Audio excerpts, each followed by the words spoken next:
president has never wavered.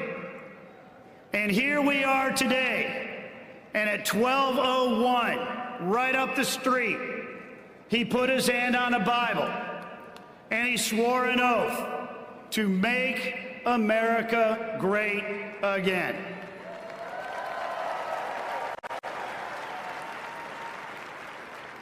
So let me ask you, and let me ask all of America, are you ready for America to be wealthy again?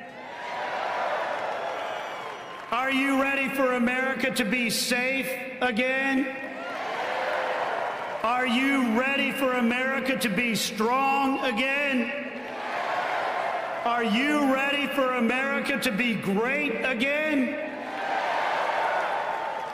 Are you ready for Donald J. Trump and J.D. Vance to be the president and the vice president of the United States of America? Pretty cool, huh? Thank you, America, and thank you for everything that you did to make today a reality.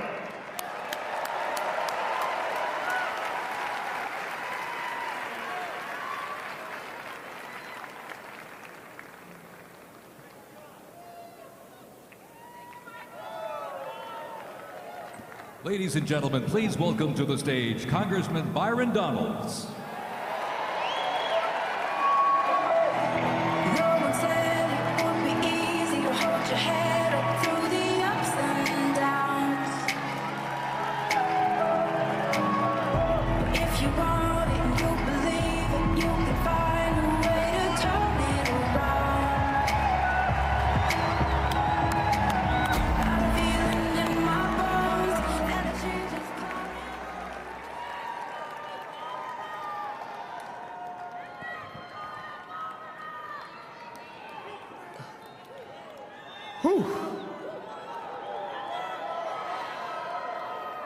Whether it was Georgia, North Carolina, Wisconsin, Pennsylvania, Michigan, Arizona, or Nevada, we swept them all, and Donald Trump is president of the United States. For years, they said it wasn't gonna happen. For years, they said, no, it's going to be the left's way. But it was the American people who looked the craziness of the left in the eye and said, we need common sense. We need real vision. We need a country that is going to be preeminent above all others, and we need the American people to be put first. And all of you in this arena and around this country made sure Donald Trump is the 47th president of the United States.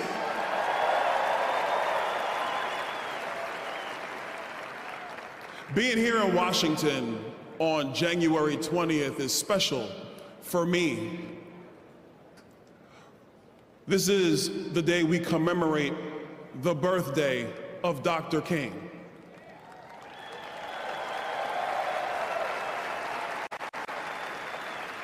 And as I was sitting in the Capitol Rotunda, as I was watching Donald Trump give the best speech ever at a presidential inauguration, it reminded me to another great speech. And Pastor Sewell and his benediction, I gotta have a talking with him because he was phenomenal. But what it said to me is that in our country, there are no perfect men. There are no perfect women. There are people who were used at a point in time in this country to put this country in position to be better than it was before. And so that's why in the Capitol Rotunda, when President Trump talked about that bullet that went through his ear, and that he is here at this time because God has placed him here at this time to make sure that the golden era of America comes through right now.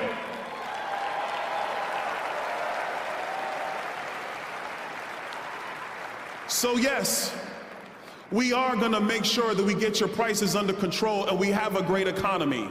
Yes, we're gonna get out of stupid wars and dumb conflicts, and we're gonna have peace through strength. Yes, our soldiers are going to be focused on their core mission, and that is to kill the enemy and to come home. Yes, we're going to have the largest repatriation force of illegal immigrants in the history of this country, because the only way you come to America is legally, following the law.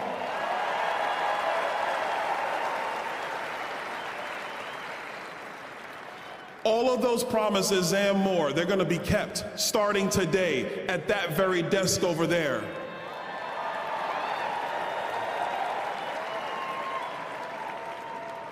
And I got a special message, and this is for states like California and New York and Illinois.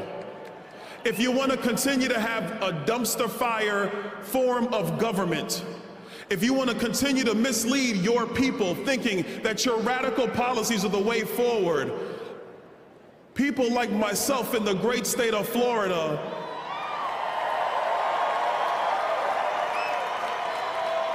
and Tennessee and Texas and the administration of Donald J. Trump, we are going to show you what true governance is. We are going to show you what true leadership is. And we are going to show the people in your states that they don't have to live with Gavin Newsom. They can have a Republican again in the state of California.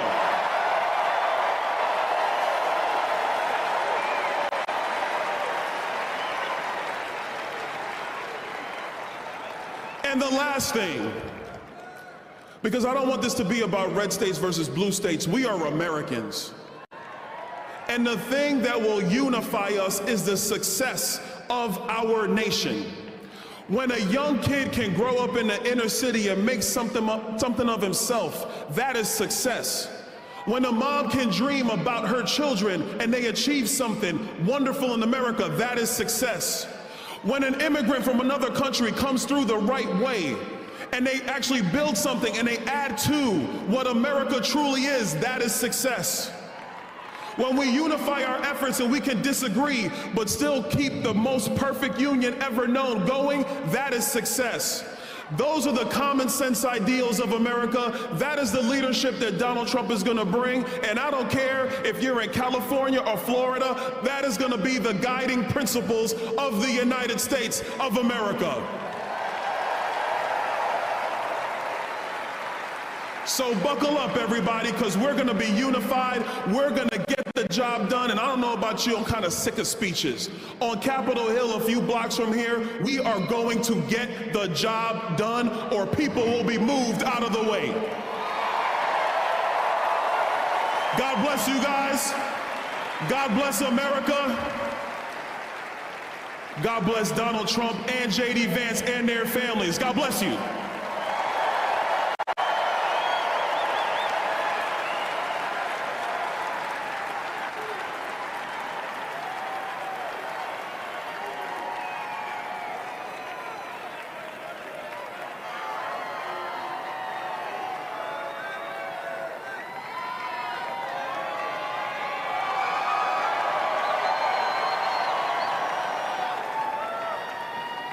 Ladies and gentlemen, please welcome to the stage, Charlie Kirk.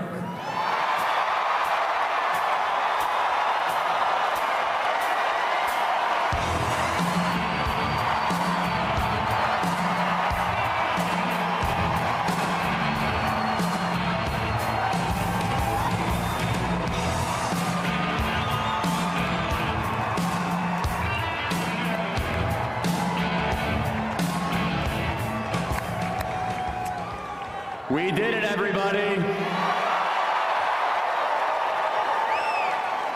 It is hard to believe, almost surreal.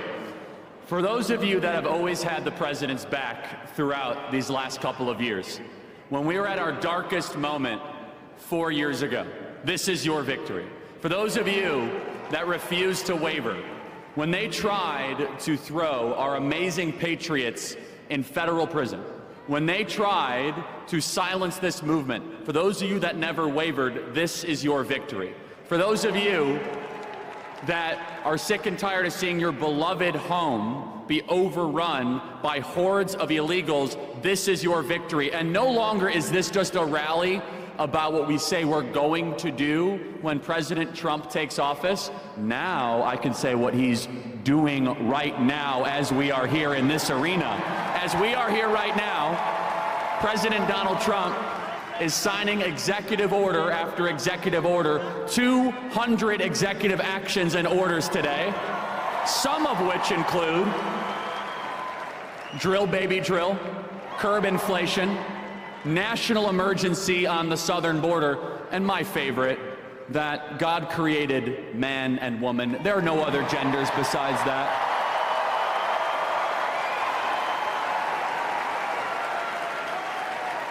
No more critical race theory or diversity, equity, inclusion in our military. Our taxpayer dollars will no longer fund our kids to hate our country. It is over as of today, thanks to President Trump.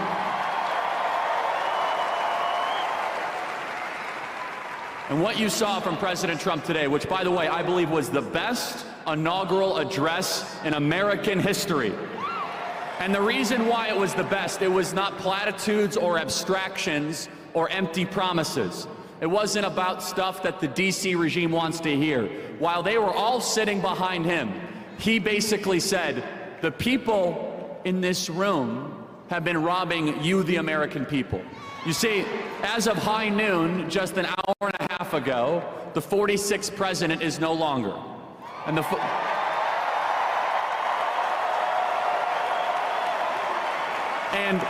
you might think it was Joe Biden, but it really was a bunch of White House staffers that you've never heard of before. Their term is over. It will go 45 Trump, a bunch of White House staffers, 47 Trump. That is how the succession will go. And what we have seen these last couple of years was the intentional destruction and obliteration of our homeland. And in just one day, we're going to understand a very simple truth, that decline is a choice. That when your country is failing, it's because our leaders have decided to allow it to fail. And President Trump, I really believe, is on a mission from the Almighty to save this country in that millimeter miracle where he very well could have been not just shot, but unspeakable things could have happened in Butler, Pennsylvania.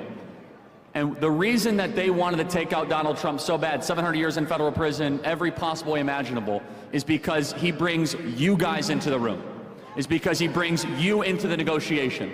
You see, this was supposed to be a managed decline of the United States of America. And just understand what you are living through. You're living through a new American renaissance. And honestly, there were a lot of people that said there's no way they'll allow Donald Trump to be president again. They're gonna steal it.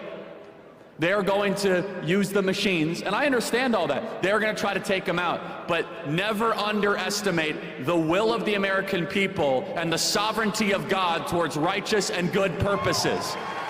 Donald Trump is evidence that God is not done with the United States of America, that our best days are ahead of us.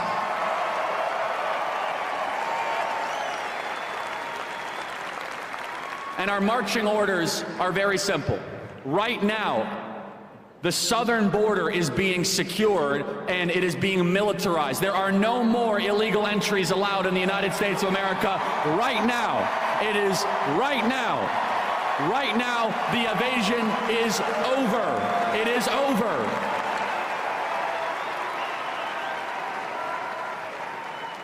And we have to understand that it's going to be more than just executive actions. It's all of you continue to fight in your community. It's all of you continue to understand that this is going to be a bottom-up movement to reclaim our communities, to reclaim our school boards, to make sure our kids love America again. And for me personally, I have a lot of things that I could have done, but the most important thing that I can do and Turning Point can do is to go back on these campuses to make sure that Gen Z is the most conservative generation in American history. I'll say this in closing, everybody. In closing, Donald Trump won the White House largely because younger voters trusted Donald Trump with their vote. It was the largest swing of any demographic, a 35-point swing.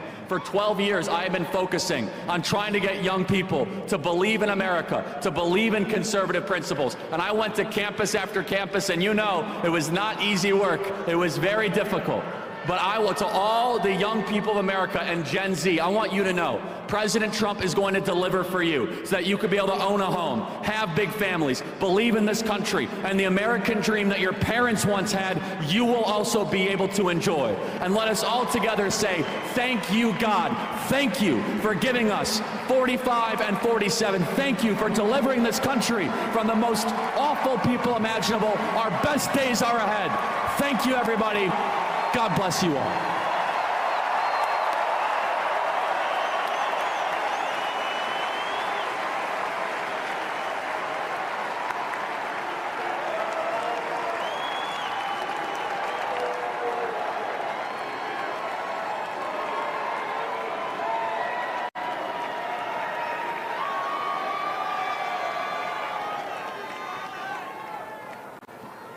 Ladies and gentlemen, please welcome to the stage the next Secretary of Commerce, Howard Lutnick.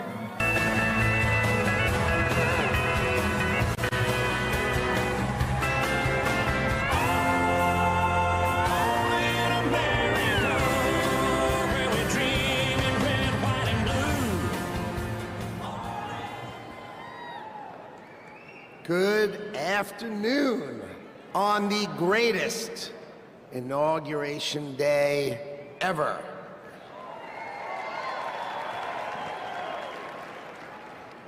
Today is one of the most important days in American history because Donald J. Trump is right now heading back to the White House. I could not be prouder to be standing before you because 77 million Americans voted for Donald Trump to make sure that it is always America first. So I want to tell you some stories because no president, you know, Donald Trump is now the oldest president to take office, but no president has ever had his work ethic, his energy, or his intuition. So when the president sees a problem, he calls it out. You know it, right? He's the one who said fake news. He's the one who said the swamp. He's the one who said the deep state. We've all heard him say it, and now we all know it's true. And his intuition is always right, so he starts talking about bad trade deals. You know, that's what he thinks. So let me tell you a story about the last day on the campaign trail. So I went to meet the president in North Carolina, okay? He gets up in the morning at 8 o'clock. We get in the motorcade. He gives a speech. He goes to 3 states, 4 rallies, an hour and a half each rally, finishes midnight. We start 8 a.m. He finishes midnight, gets on the stage midnight in Grand Rapids, Michigan, speaks for 2 hours. 2 hours, never takes a nap. And when he's on the stage, he's never taken a sip of water. The man is power. He is power.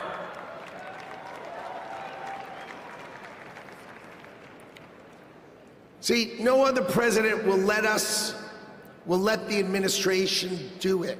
He's going to help us fix America. So, I've never been in politics before. I spent my life working and building companies, and I worked hard to build a life that really it's only possible in America. But on September 11th, when we saw our darkest day, it changed my life forever. See, my company was located on the 101st to the 105th floors of the World Trade Center. We lost 658 of our 960 New York-based employees. My younger brother Gary got killed. He was 36. My best friend Doug, 39. 658 of my friends and colleagues got killed. So 9/11 could have broken us, But we Americans, we're strong. We don't break. So we all, my employees and I, we dedicated ourselves to rebuilding the company so we could take care of the 658 families that we lost.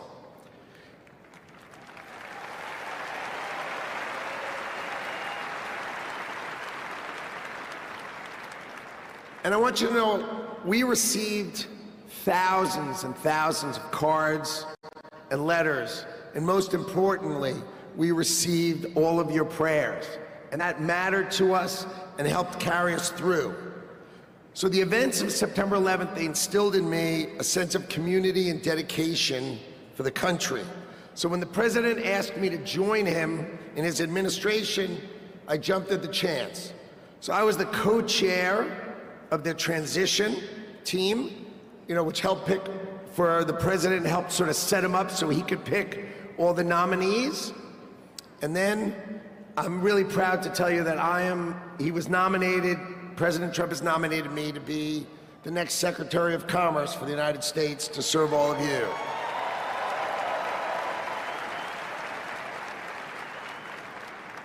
So let's talk about commerce. You see, we plan to end the decades of policies that threw American workers to the wolves. Factories were closed, jobs were lost, wages decreased. We left Americans out in the cold while country after country of this world took us to the cleaners and made money off of us. And that is going to end today.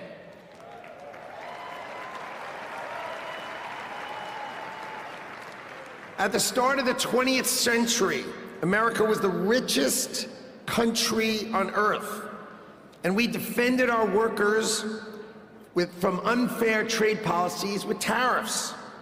And we only made money. We had no income tax. All we did is charge other countries and foreign companies, if they wanted to sell to America, you had to pay for entry. Okay, so imagine this. The US government had no income tax. Americans got to keep all their hard-earned money, and foreigners paid the price. So now, what's happened? We have the Internal Revenue Service. That means charge us internally. Now imagine politicians who can't even balance their own checkbook, taking our money, and what do every year? Let's just take more, let's just take more, let's just take more. So this is how Donald Trump is going to end it and fix it. Last week, he announced that we're going to return America to greatness by creating, and today is its birthday, the External Revenue Service. So if you're always wondering, is some bureaucrat going to cut your benefits? Not under Donald Trump. Not under Donald Trump. It means foreign companies are going to pay if they want to come and sell products to the wealthiest country on earth. And if they want to compete with American workers, then let's just not tax our American workers. It means creating level playing fields, and it means that America will be great by reducing the taxes that we pay and driving the ones that they pay.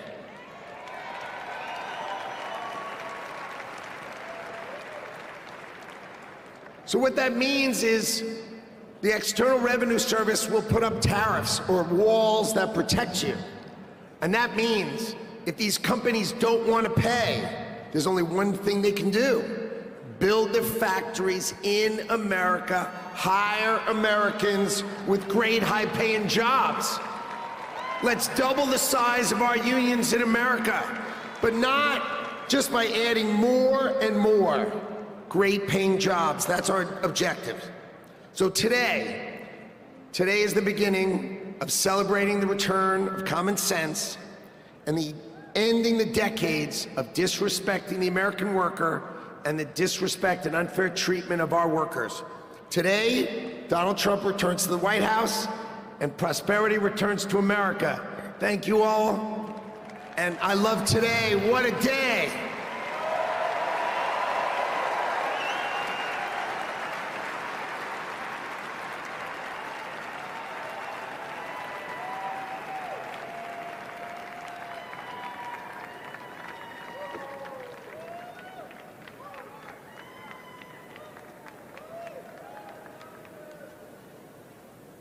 Ladies and gentlemen, please welcome to the stage Governor Glenn Youngkin.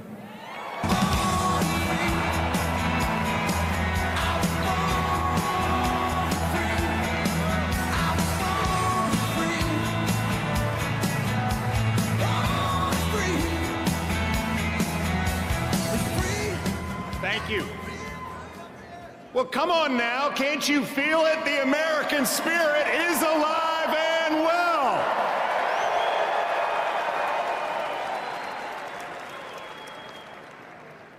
This is the dawn of the golden age of America because we inaugurated the 47th President of the United States of America, Donald J. Trump.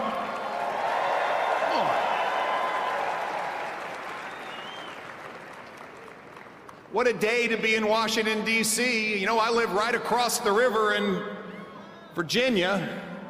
And by the way, in Virginia, we know that taxes have to be low, jobs have to be plentiful, and it's your money, not the government's.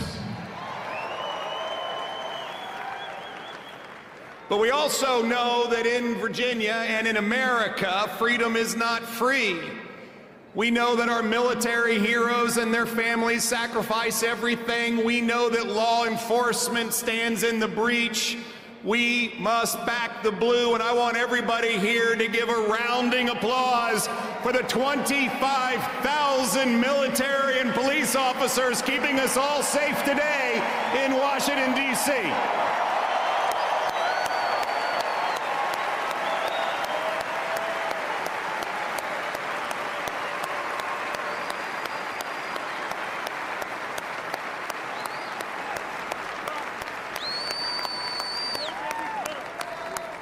God bless America.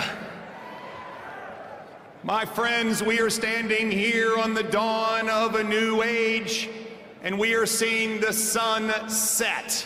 The sun set on weakness, the sun set on wokeness, and the sun set on a wide open border that has turned every state into a border state. We are seeing the dawn of a prosperous America, the dawn of a secure and safe America, and the dawn of a world that sees peace because we have a strong America.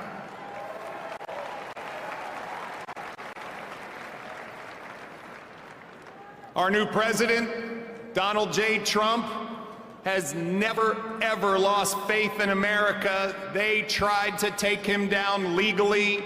They tried to put him in jail. They tried to even assassinate him. And he never gave up on America, and America, we will never give up on him.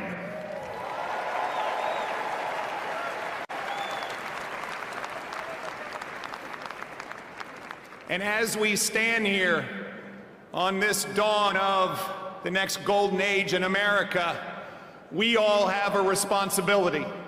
It is our responsibility to stand every day in support of this administration, to do everything that we possibly can do for America's success. President Trump deeply believes this, and both he and J.D. Vance have already gone to work. He is signing executive orders. He is closing the border. He is bringing down inflation. He is stepping into the breach. Ladies and gentlemen, it is time for America to be prosperous again. It is time for America to be safe again. It is time for America to be strong again. And it is time for America to be great again.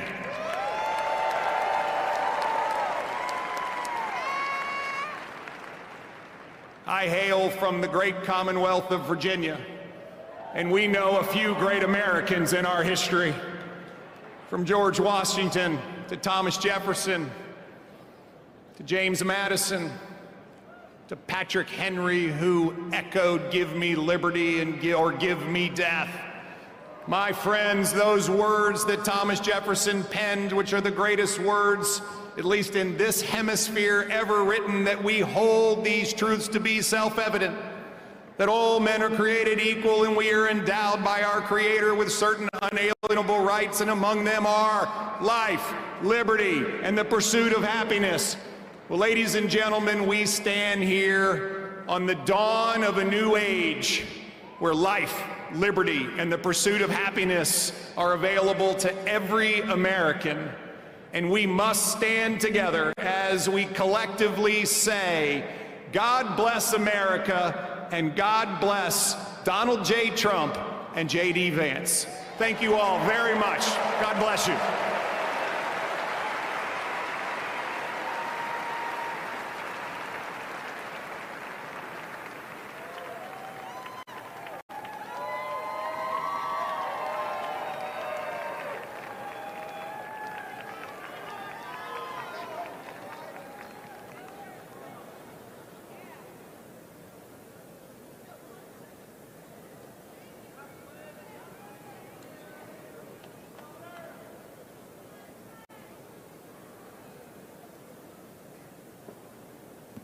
Ladies and gentlemen, please welcome to the stage, Mr. Elon Musk.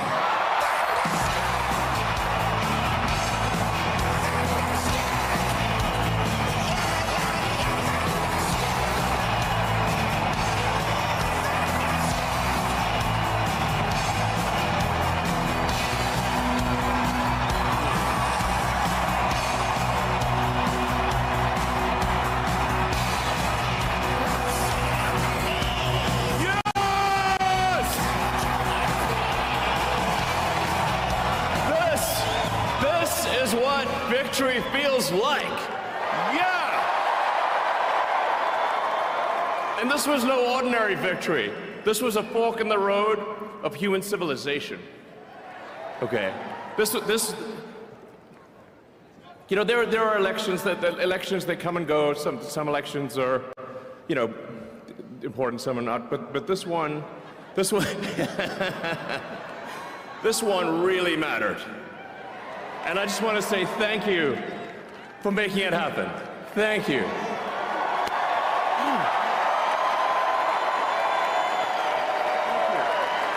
My heart goes out to you.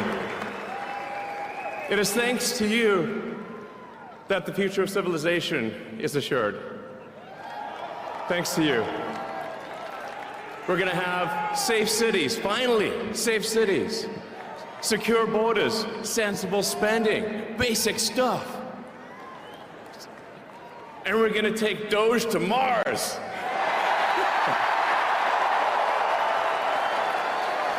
I mean, can you imagine how awesome it will be to have American astronauts plant the flag on another planet for the first time?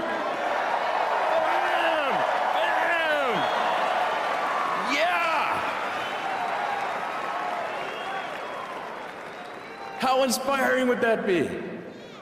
You know, there's always problems in life. You know, there's this problem, solve that problem. But you know, there need to be things that inspire you. There need to be things that make you glad to wake up in the morning and say, I'm looking forward to the future. Yeah. I love you guys.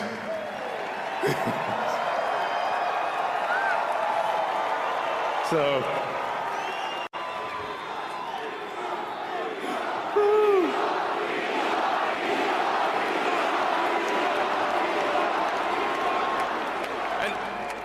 and let me tell you, I'm gonna work my ass off for you guys. So, I really will. So, and yeah, but I'm super fired up for the future. It's going to be very exciting. As the president said, we're going to have a golden age. It's going to be fantastic. And one of the fundamental things, one of the most American values that I love is optimism. And this feeling like we're gonna make the future good. We're gonna make it good. So, man, I can't wait. This is gonna be fantastic. So thank you again. And yeah, I'm just so excited about the future. Thank you guys. Thank you.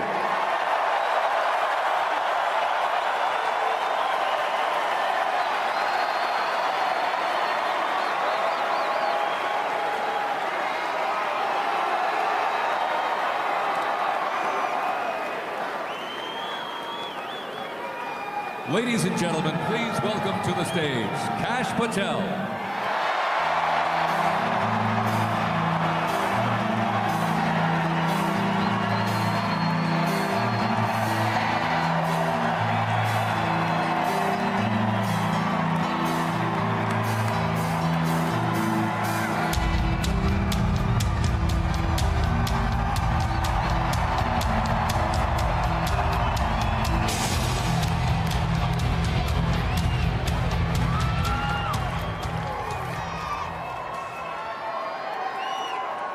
My, oh my, how do you follow Elon Musk when he tells you you're going to take you to Mars? I'll tell you how. He and I share something deeply. We love the American dream.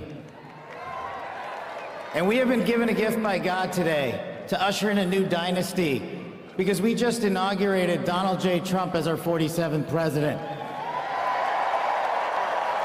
And we just inaugurated J.D. Vance as our Vice President of the United States. And we did that because the American dream is alive and well, because you chose that our dream can be the dream for our children and the dream for our world. And we are at a crossroads here in America, but our future is bright because you had the courage to stand for your convictions. So I'm humbled here to talk to you about why I love the American dream. My story's pretty simple, it's unique, and some of you share in it. My parents were born and raised in East Africa. My father in the 1970s fled a genocidal dictatorship in Uganda, where he saw 300,000 of his countrymen murdered, where he saw what lawlessness would do if it was allowed to break through the system of constitutional justice. He fled, like so many others. He married my mother. They moved here. They waited in line. They stood in line because the American dream was worth standing in line for.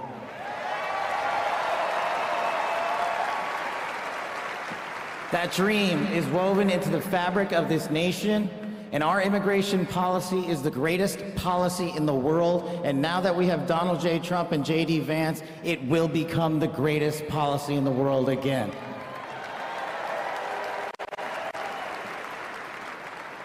But dreams and hopes aren't enough, my friends. We got to get to work.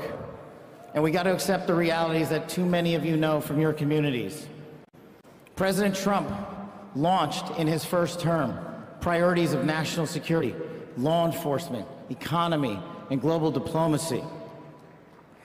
But now we have to retread some of that.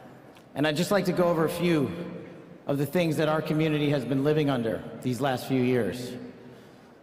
In the last calendar year alone, we had 100,000 drug overdoses. In the last calendar year alone, we had over 100,000 rapes. In the last calendar year alone, we had 17,000 homicides. That is unacceptable in 2025 in the United States of America. That is why we need constitutional law and order. When I read the statistic that for the age group of 18 to 45, the #1 cause of death is CCP fentanyl. We are not prioritized to go after the threats that face this country, and most of all, that face our future generations. But thank God, we will be starting right now.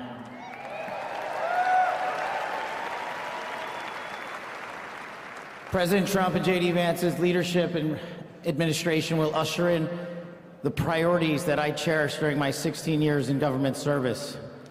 That we will always, always honor the men and women who wear the cloth of our nation and stand on that wall and tell you nothing's getting by them tonight. And so to them, thank you.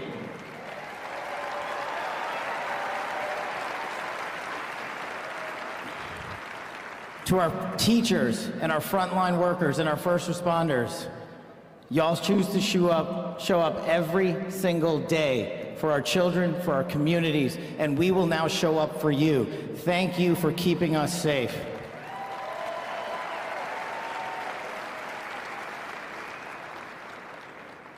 To the men and women in law enforcement, and maybe I'm biased on this one, our police officers, our sheriffs, our federal agents are some of the greatest warriors that God has ever created. And we will put them first because they have our backs, and now we will have your backs.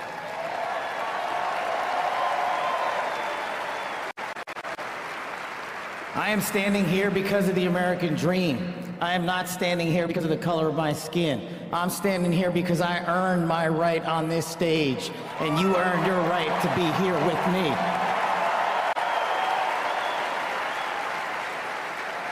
And I promise you this, with every fiber of my being, that our law enforcement, that our teachers, that our first responders, that our veterans, that our men and women in uniform who dare to serve this country and put themselves below the rest of our needs will be reprioritized to the top of the heap because they are standing on that wall, and we will not let that light go dark on them.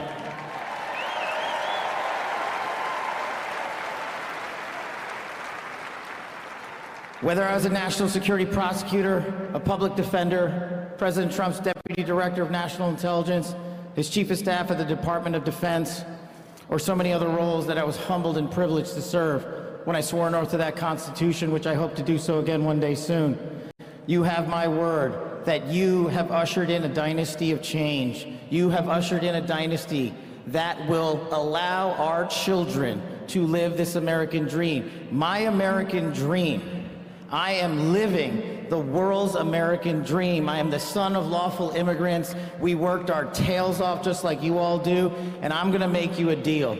I promise you I will never quit on your children. I will never quit on their children, because this American dream does not belong to me. It does not belong to them. This American dream belongs to the world.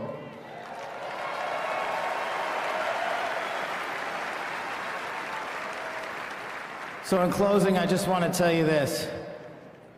It's pretty cool to be speaking in Capital One Arena right before the boss.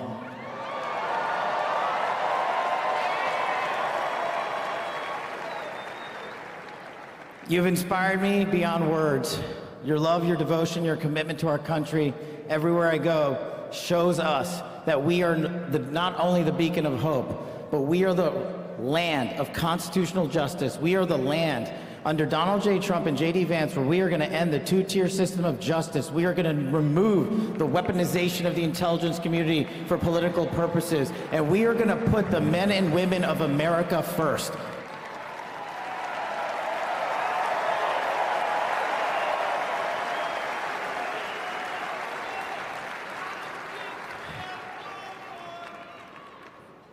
So listen, there's just one thing left to do.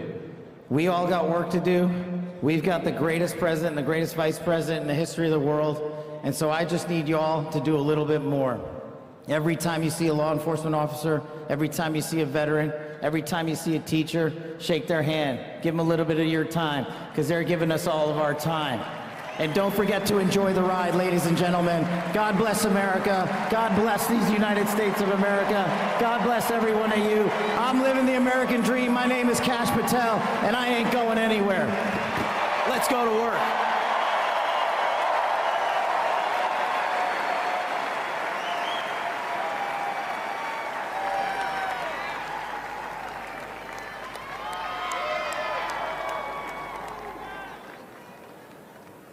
Ladies and gentlemen, please welcome to the stage, Dan Scavino.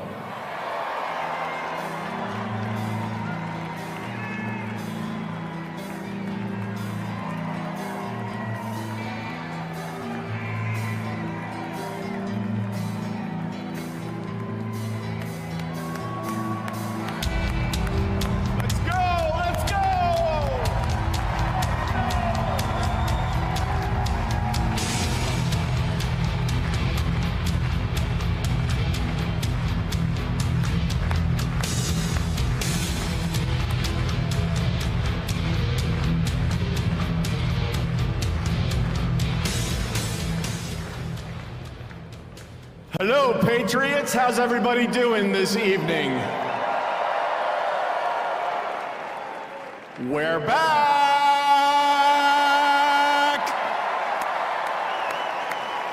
USA! USA! USA! USA! USA! USA! USA! The 45th and the 47th President of the United States of America will be here shortly.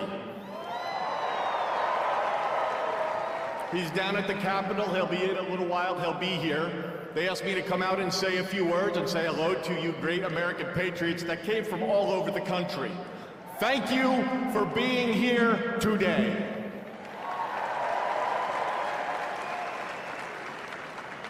One thing I just noticed when we were leaving the Capitol after the swearing in that really hit me hard after the journey we have been on over the last 9 years, especially over the last 4 years.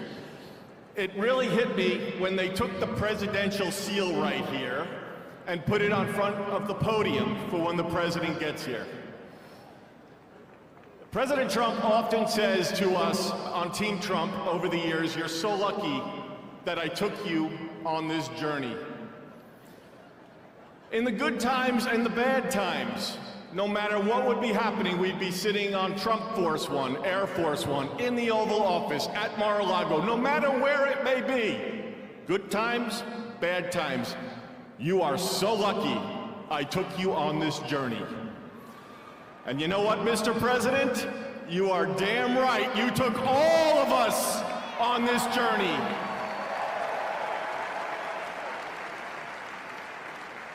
There's been a lot of stops along the way from 2016 when we started back in 2015 with a small campaign team flying around the country, doing rallies, small team, 6, 7, maybe 8 people.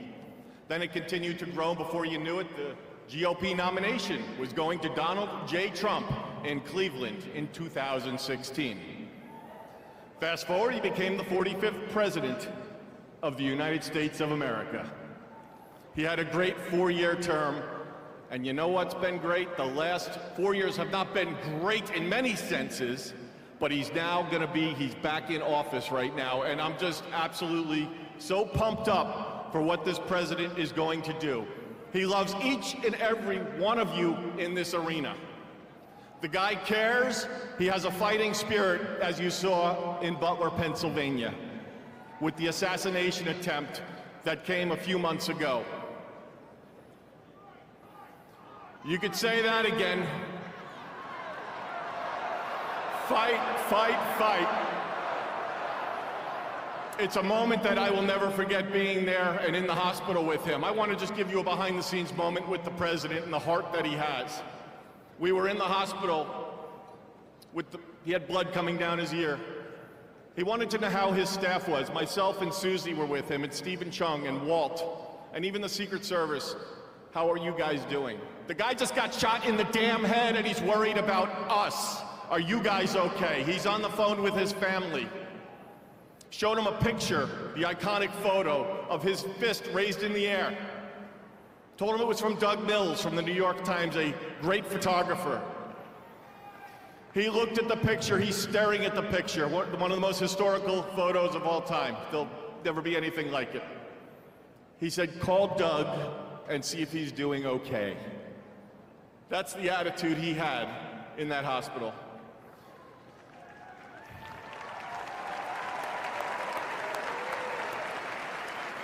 Our president has been resilient through a lot, and I don't need to get into all of it because you're all familiar with it, and I'm convinced much of it that went on over the last 4 years is why he won the election in an electoral landslide.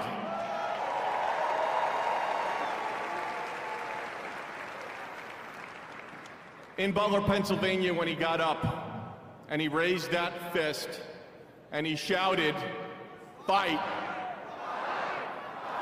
He will do that for every one of you, for the United States of America. He will always put America first, without question. He loves what he does. He's got a great administration and a great team behind him. What a journey. McDonald's, drive-through window. Garbage trucks showing up at a rally, and him on the plane putting on his orange vest. Sir, are you gonna take that off? I'm going to the rally in my orange vest. The guy is 1 in a trillion. There will never be anybody like this man again. Enjoy this moment. Enjoy this movement. And together, we will continue to fight, fight, fight, put America first, and make America great again. God bless everybody here. We love you. Thank you.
I've been buzzing, shooting doubles like it's nothing, all but nothing makes you go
something stronger than I'm used to.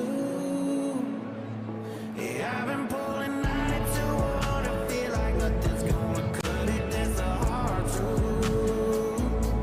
I need something you prove. I need something you prove.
pour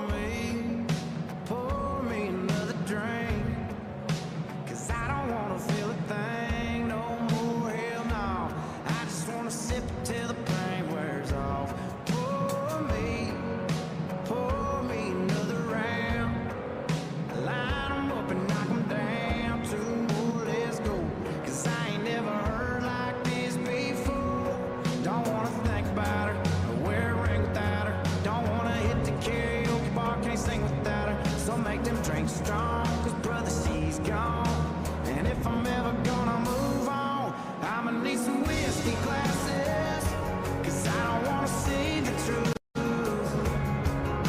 She's probably making out on the couch right now with someone new. Yeah, I'ma need some whiskey glasses if I'm gonna make it through. If I'ma be single, I'ma need a double shot of that heartbreak proof. And see the world through whiskey glasses. See the world through whiskey glasses. Eat a better deal. Last call. I swear this'll be my last call. Now I ain't drunk, darling, no more at 3 a.m. Mr. Bartender, hit me again.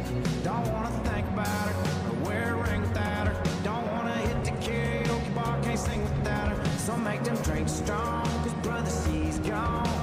And if I'm ever gonna move on, I'ma need some whiskey glasses. 'Cause I don't wanna see the truth. She's probably making out on the couch right now with someone new. Yeah, I'ma need some whiskey glasses if I'm gonna make it through. If I'ma be single, I'ma need a double shot of that heartbreak proof. And see the world through whiskey glasses.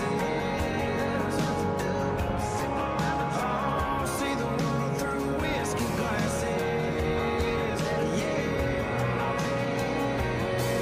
Line 'em up, line 'em up, line 'em up, line 'em up. Knock 'em back, knock 'em back, knock 'em back, knock 'em back. Fill 'em up, fill 'em up, fill 'em up, fill 'em up.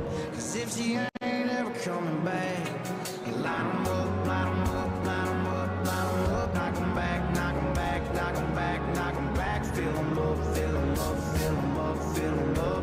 'Cause if she ain't ever coming back, I'ma need some whiskey glasses. 'Cause I don't wanna see the truth. She's probably making out on the couch right now with someone new. Yeah, I'ma need some whiskey glasses if I'm gonna make it through. If I'ma be single, I'ma need a double shot of that heartbreak proof. And see the world through whiskey glasses. Oh, see the world through whiskey glasses. Yeah.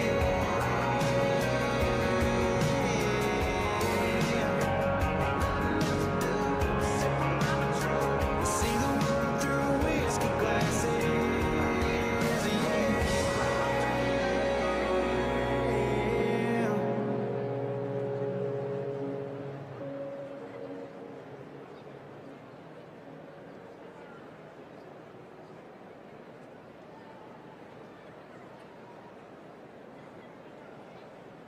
Sunday morning, man, she woke up fighting mad, bitching and moaning on and on about the time I had.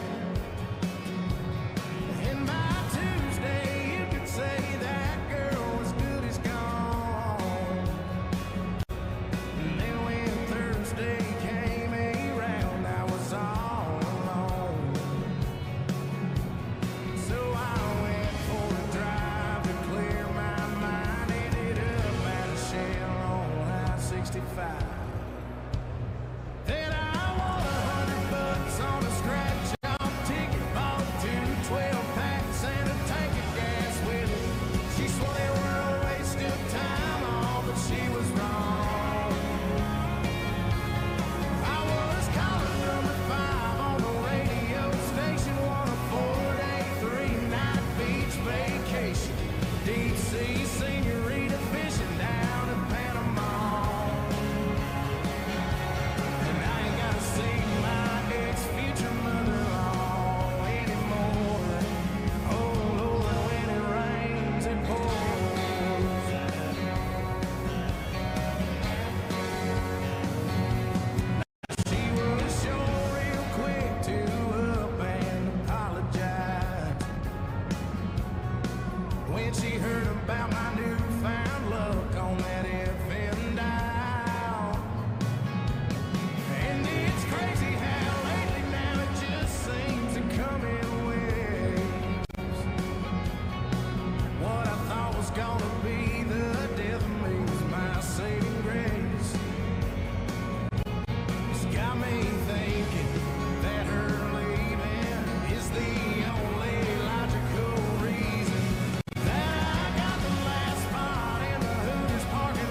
up on the first ring when I gave her a call.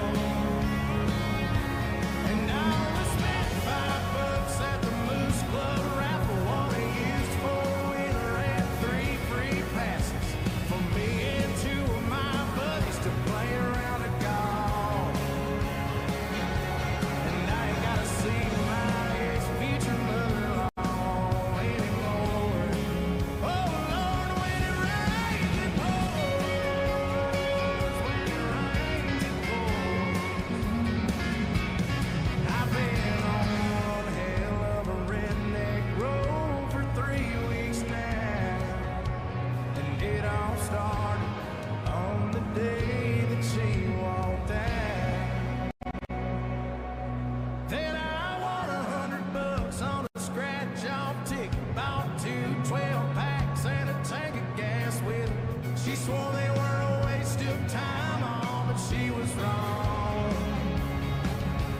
And I was calling number 5 on the radio station, on a 4-day, 3-night beach vacation. Deep sea senorita fishing down in Panama. And I ain't gotta see my ex-future mother-in-law anymore. Oh Lord, when it rains it pours.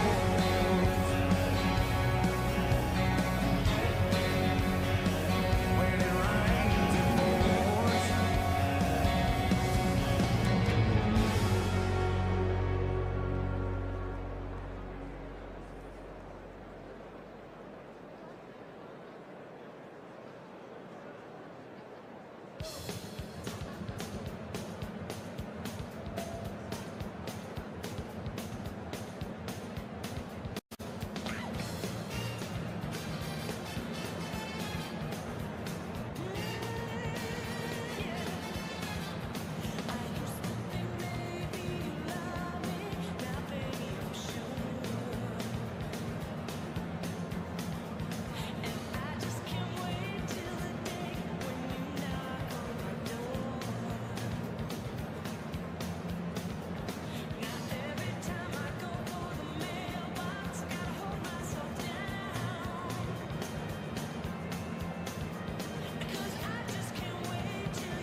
Let's take our time tonight, girl. Above us, all the stars are watching. There's no place I'd rather be in this world. Your eyes are where I'm lost in. Underneath the chandelier, we're dancing all alone. There's no reason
Check 1, 2, 3, 4, 5. Check, check, check.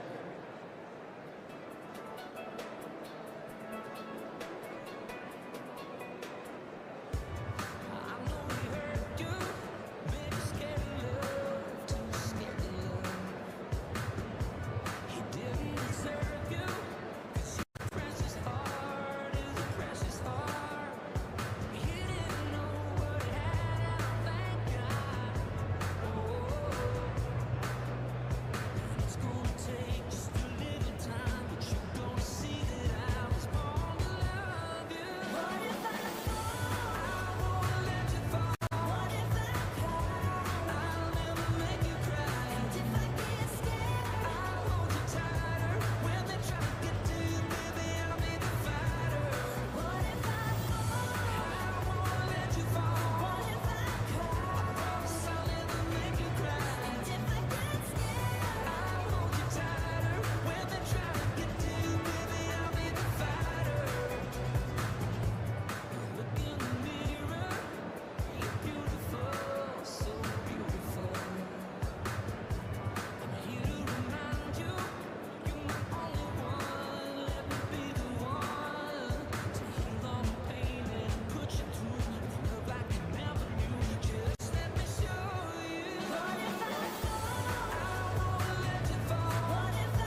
signature says 93 down at the deposit and guarantee, but that swimming hole, it's nice and cold.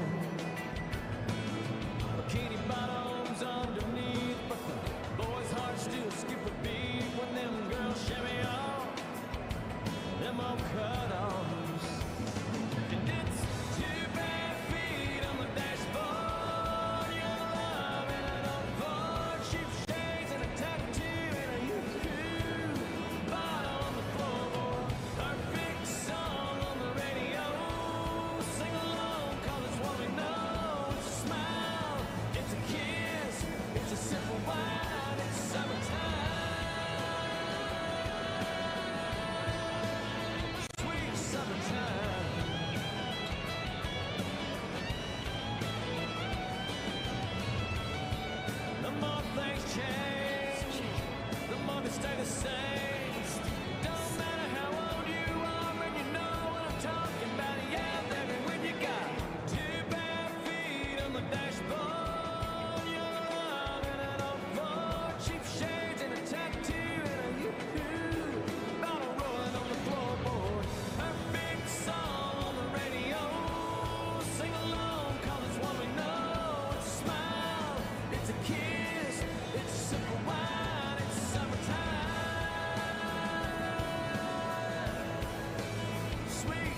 Coming for the king, that's a far cry. I come alive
Turn up your radio, blast your stereo.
Charging unit.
Ladies and gentlemen, you're listening to the Army's premier national musical outreach organization, the United States Army Field Band from Fort Meade, Maryland.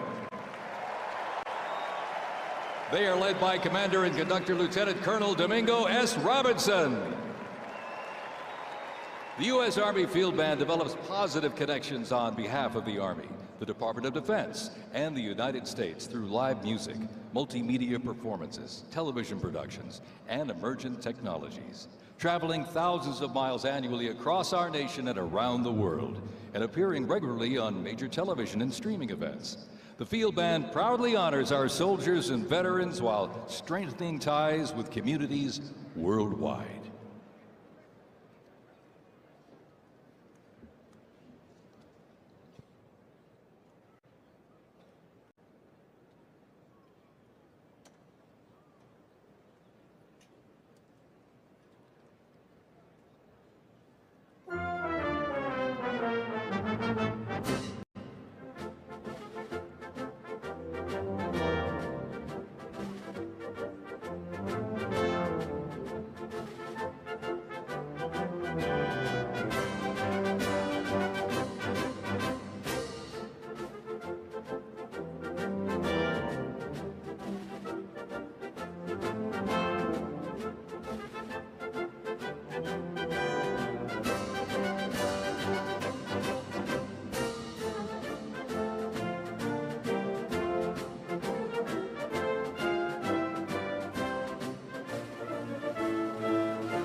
Well, ladies and gentlemen, welcome to the 2025 Presidential Inaugural Parade.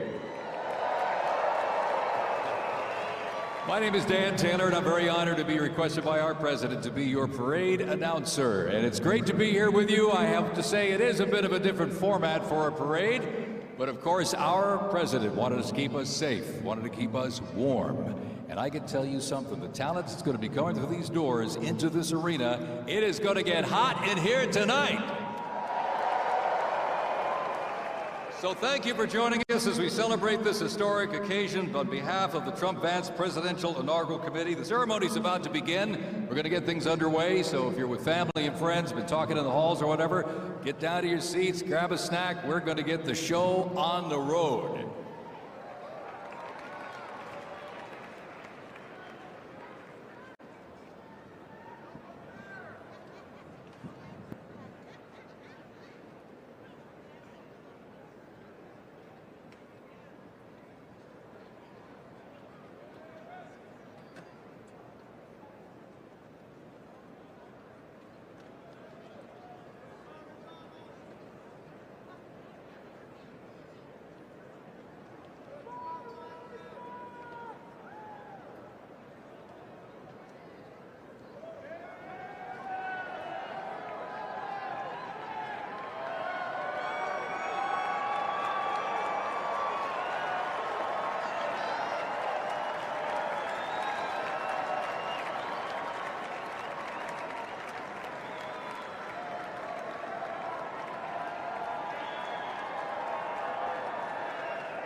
Ladies and gentlemen, we'd like to welcome the official fanfare music group of the President of the United States. Under the direction of Major Aaron Morris, the U.S. Army Band Herald Trumpets performing their fanfare that's actually written for the 47th President of the United States. Listen to this, it's amazing. This is Brass and Glory.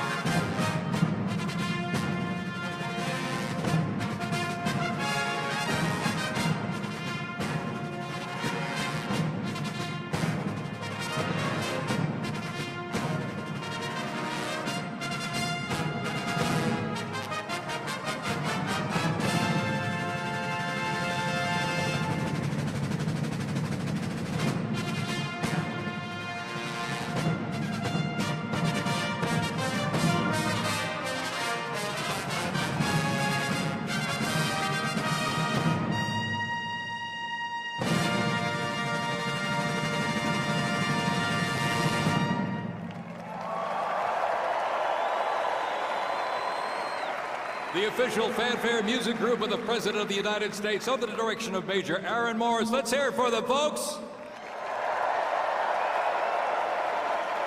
Brass and Glory.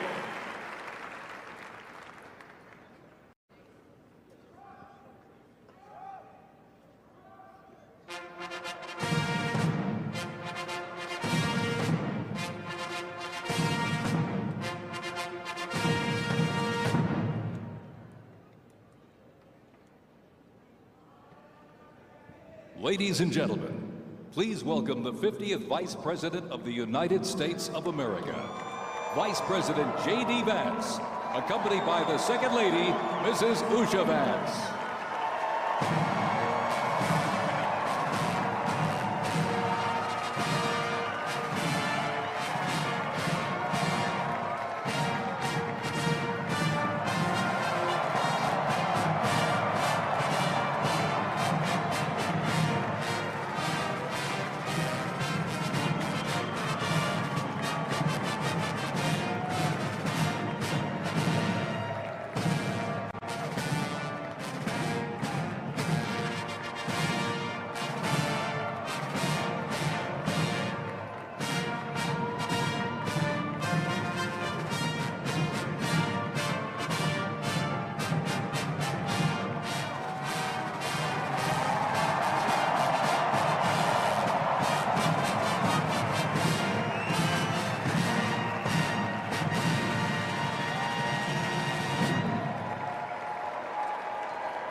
Ladies and gentlemen, please welcome the 47th President of the United States of America, Donald J.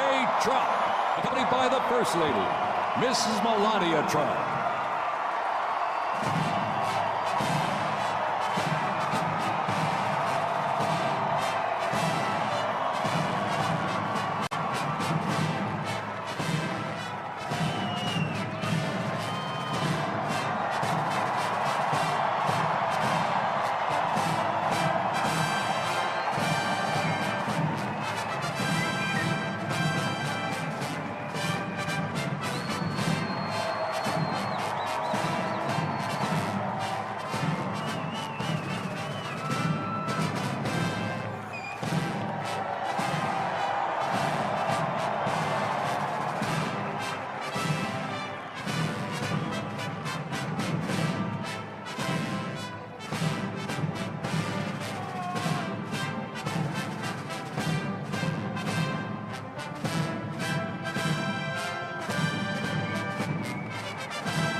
Ladies and gentlemen, we now present a selection of participants for the 2025 Presidential Inaugural Parade.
Ladies and gentlemen, the heroes of Butler County are here.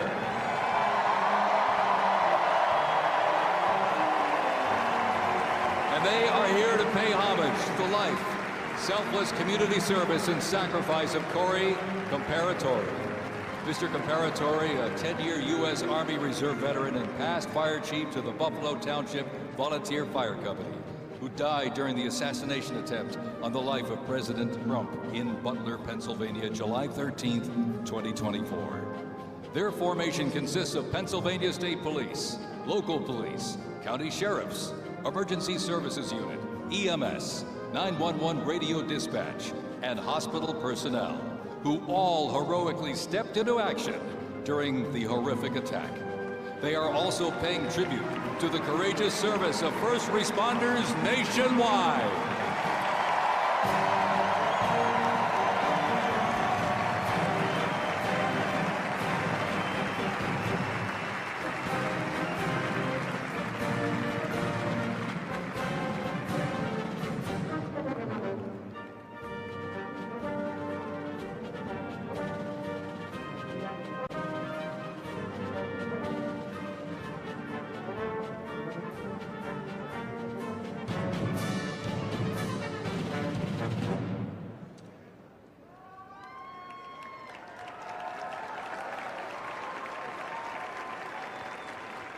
Ladies and gentlemen, at this very special event, let us now take a moment of silence in honor of Corey Comparatori.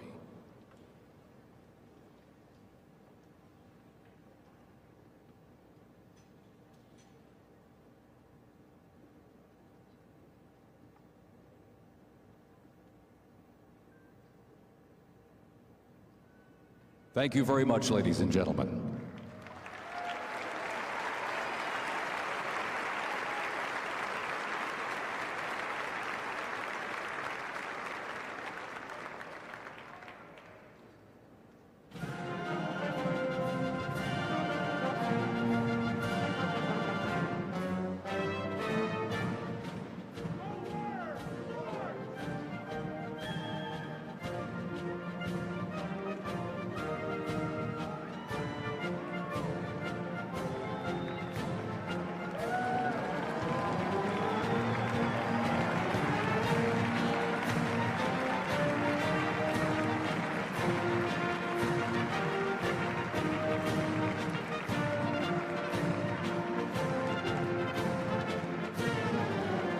We now present to you the New York Military Academy from Cornwall-on-Hudson, New York.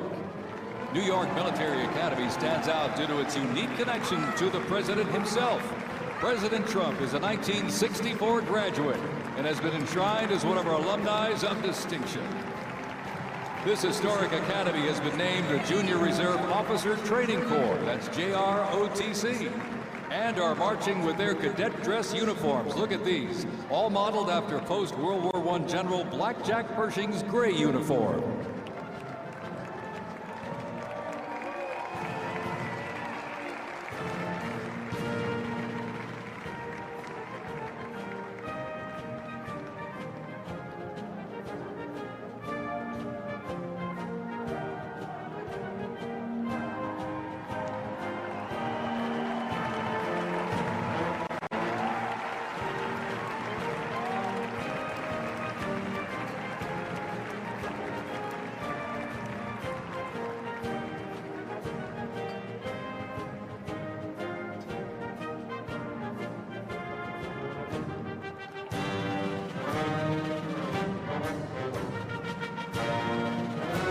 Introducing the Palm Beach Police and Fire Honor Guard unit, representing the town of Palm Beach, Florida. This group consists of police officers and firefighters from the town of Palm Beach, home to some of the most prestigious people in the world, including President Donald J. Trump.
And here we go, ladies and gentlemen, the NYPD Emerald Society Pipes and Drums from New York City. They have performed internationally in Ireland, Canada, Australia, Germany, and Switzerland. And as of this past December, the band has had the distinct honor to perform at the 75th commemoration of the attack on Pearl Harbor in Oahu, Hawaii. The band has also played for hospitalized children, military veterans, as well as the 1980 and 2005 presidential inaugural parades, and His Holiness Pope John Paul II. The NYPD Emerald Society Pipes and Drums formed way back in 1960. And you know, they are the oldest, the largest police pipe band in the United States, comprised of all active and retired police officers of various ranks and assignments. Listen to those bagpipes. Let's hear it for it, folks.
And look at this, here's one that hits close to home for our Vice President. We now welcome the Middletown High School Marching Band and cheerleaders.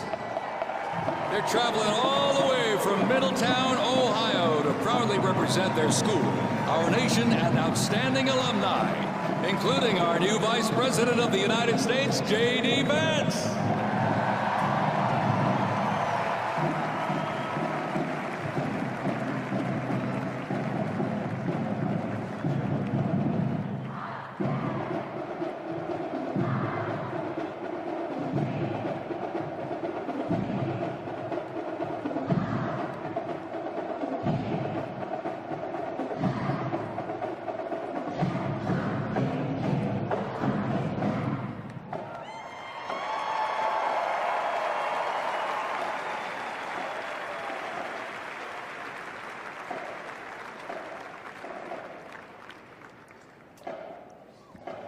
The band has performed in countless parades, community and sporting events, as well as competitions. They have also always qualified for the Ohio Music Educators Association state finals for 23 years straight. How about that? And have earned the highest rating in 18 of those appearances. Woo! And today they performed America's Sweet Land of Liberty.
And while they cheer here in the arena, let's cheer for him again, folks, from our VP hometown, Middletown High School Marching Band.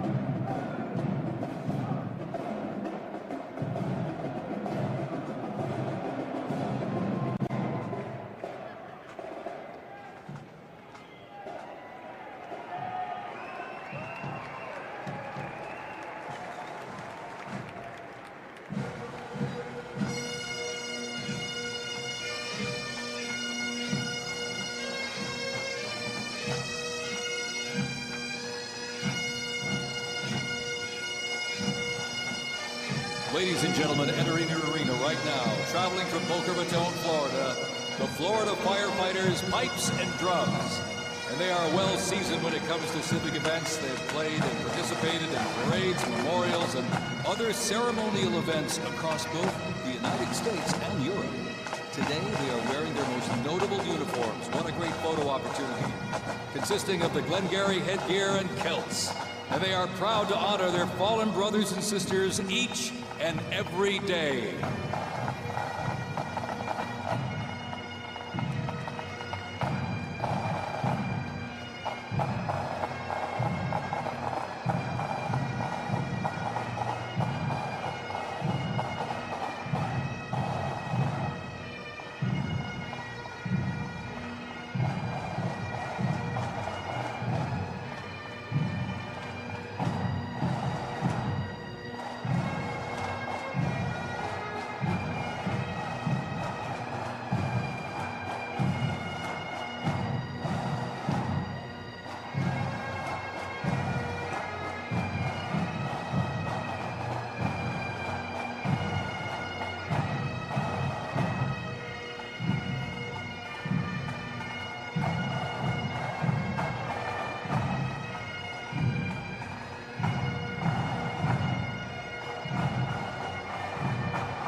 As the Florida Firefighters Pipes and Drums leave the arena, we keep the rhythm and the drums going. Please welcome the Stewart's Creek High School Marching Band.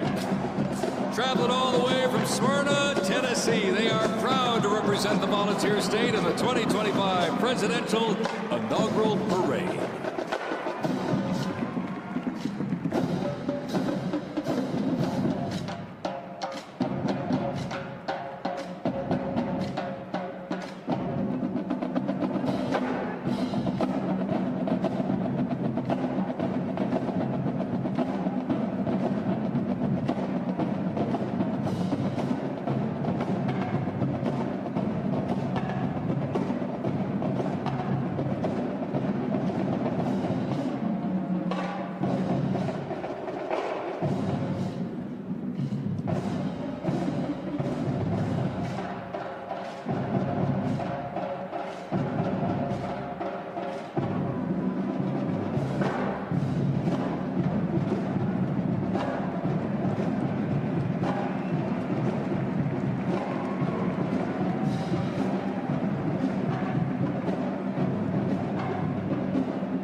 of the Drums continues. Established in 2013, that band has rapidly become one of Tennessee's premier high school music programs.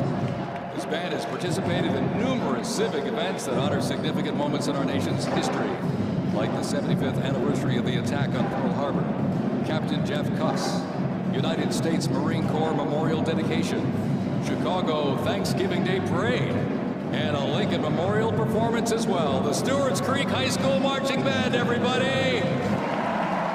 Make them feel welcome here in D.C.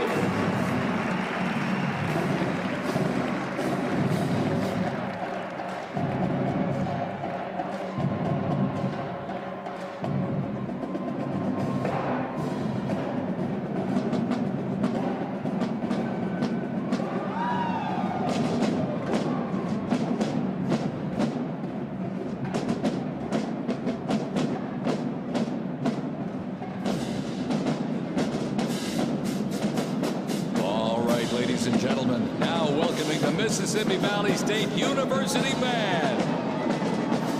They're traveling all the way from Itabita, Mississippi. Look at this, gang. This is the Mean Green Marching Machine. They are proud to represent historically black colleges and universities at the 60th presidential inauguration.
close to 300 from the Mississippi Valley State University Band.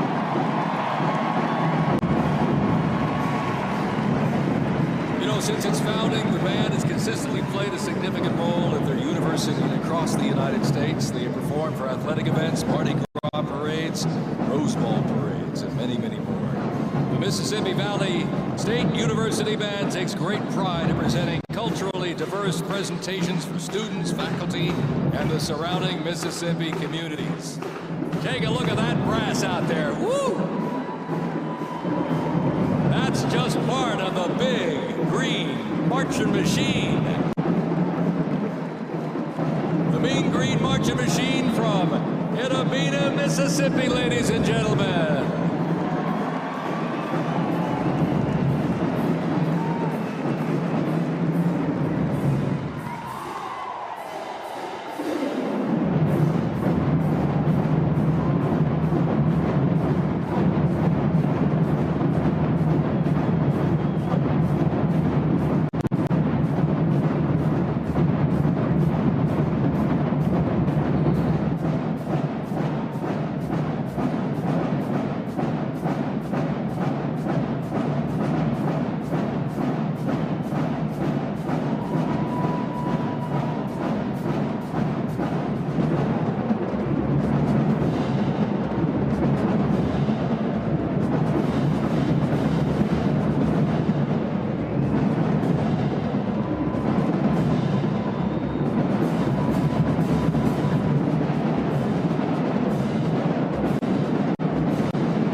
Ladies and gentlemen, please welcome our new special envoy to the Middle East, Steve Witkoff.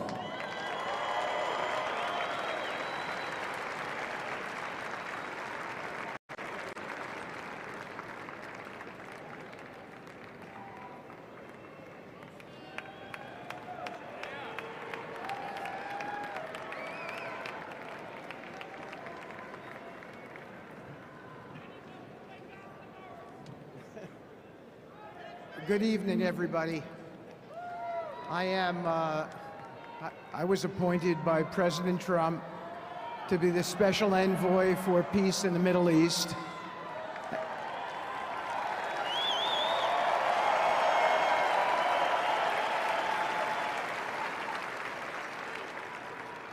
And I'd like to describe to you some of the things we're doing and how it informs on President Trump's policies.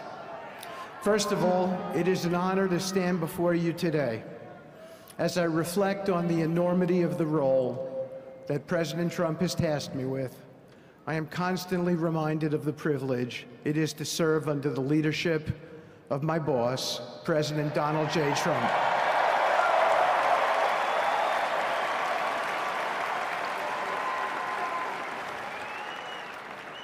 His presidency has provided a clear, bold vision for the Middle East, and it is this vision that guides every step I take in the mission. President Trump's leadership has redefined what is possible in the pursuit of progress and stability in the Middle East. His decisive, pragmatic approach ensures that even the most entrenched conflicts are met with fresh perspectives and innovative strategies. His policies have already delivered remarkable successes, such as yesterday's release of hostages in Gaza.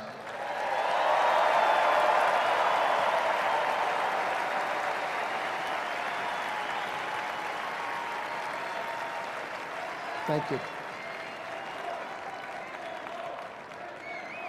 This achievement demonstrates the strength of President Trump's leadership and the respect he commands on the global stage. It is yet another example of his ability to deliver results in the most complex and challenging situations. The Abraham Accords, a testament to his vision and determination, have also brought historic progress to the region, transforming old rivalries into new alliances. These agreements are not merely symbolic. They represent a practical roadmap for peace, economic cooperation, and mutual respect across nations. My role, as President Trump has tasked me, is straightforward yet profoundly challenging: to turn his vision into actionable outcomes. He sets the agenda, he lays the framework, and he inspires people like me into bold action. My responsibility is to implement his vision, engaging with leaders across the region to find pathways towards sustainable peace and stability. And let me tell you, having Donald Trump as a boss makes this task not only possible, but far more effective.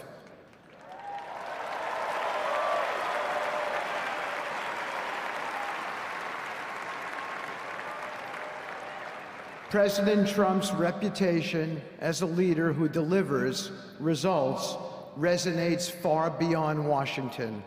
Leaders in the Middle East know he means what he says. His ability to cut through bureaucratic gridlock and focus on tangible results is the game changer. It allows me to approach delicate negotiations with the confidence that the full weight of the United States is behind me. The principles President Trump has laid out for our approach to the Middle East and foreign policy in general are fourfold, and they are clear. 1, respect for sovereignty. Every nation deserves the right to determine its own destiny, free from the interference of external powers. 2, economic prosperity as a bridge to stability. Through economic partnerships and investment, we can build a foundation for cooperation that transcends historical grievances. 3, courageous diplomacy. Real progress requires difficult conversations and bold decisions, and it is through these that trust is built and maintained. And finally, 4, reciprocity and accountability. The United States requires reciprocal actions from our partners. We are done carrying the financial burden for nations that are unwilling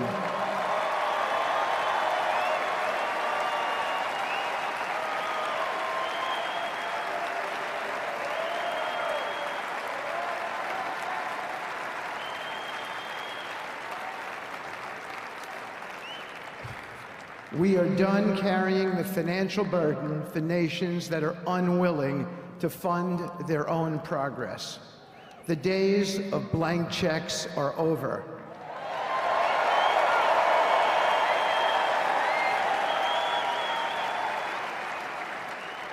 Partnerships under President Trump's leadership must be equitable, and contributions must reflect shared commitments to our goals.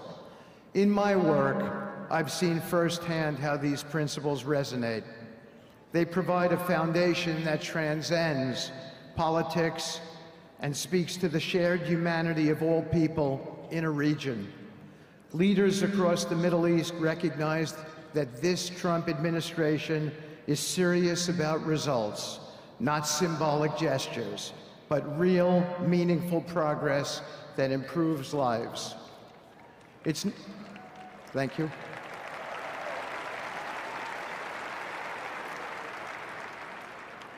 It's not always easy. There are moments of deep challenge and frustration. Decades of mistrust cannot be undone overnight. Yet I take comfort in knowing that I am not in this alone. President Trump's clarity of vision ensures that I never have to question what success looks like. His leadership provides the confidence and direction necessary to navigate these complexities. As we move forward, my commitment is to continue the work of advancing President Trump's vision for the Middle East. Whether through expanding the Abraham Peace Accords, fostering economic development, or facilitating dialogue between long-standing adversaries, my focus remains on actionable results. Let me close by saying this: a stable and prosperous Middle East is not an unattainable dream. It is a goal within our reach, made possible by strong leadership and unwavering commitment. Under President Trump's guidance, we are proving that the impossible can become reality. Thank you, but I have one more thing to say. We have some special people for me to introduce you to tonight. President Trump has been talking to them as well.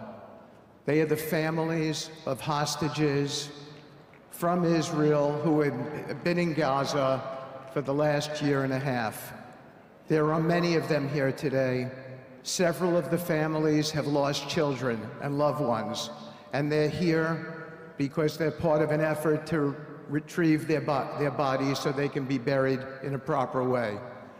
Several have children who are still in captivity. There is an American family here whose loved one is scheduled to come out in 14 days, and they're going to be meeting the president tonight. So let's give them all some love and a big hand. Come on up.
Bring them home.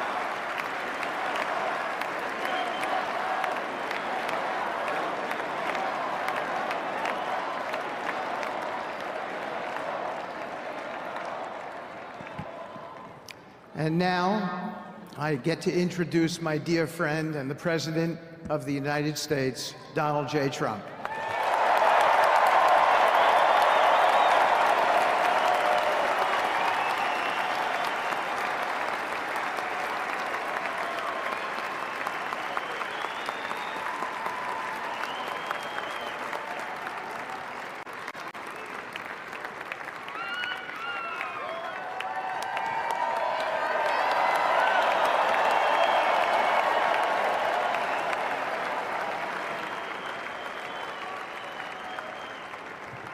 Thank you very much, everybody. Appreciate it. Thank you.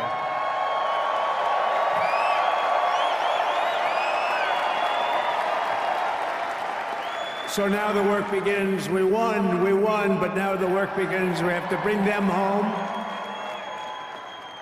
And you know, tonight I'm going to be signing on the J6 hostages, pardons to get them out. And as soon as I leave, I'm going to the Oval Office and we'll be signing pardons for a lot of people, a lot of people.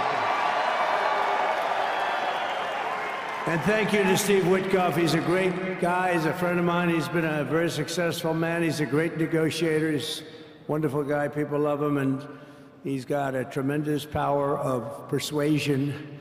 And that's what we need. We don't need stiffs. We don't need stiffs. We got a lot of stiffs. You just had a whole load of them.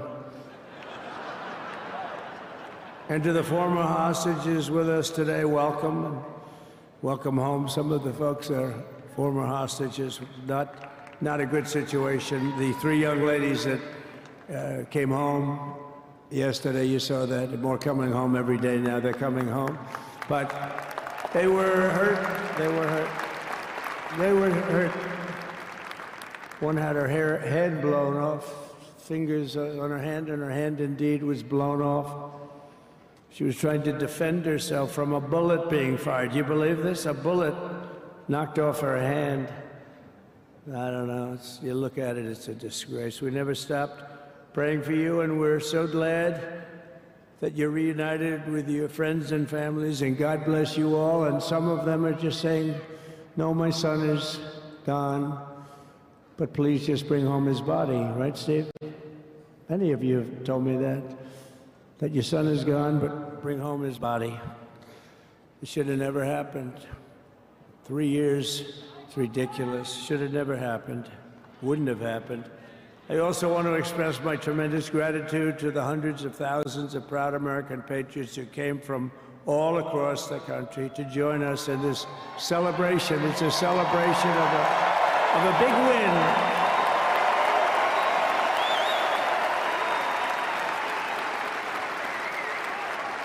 And you're witnessing the dawn of the golden age of America. That's what it's going to be.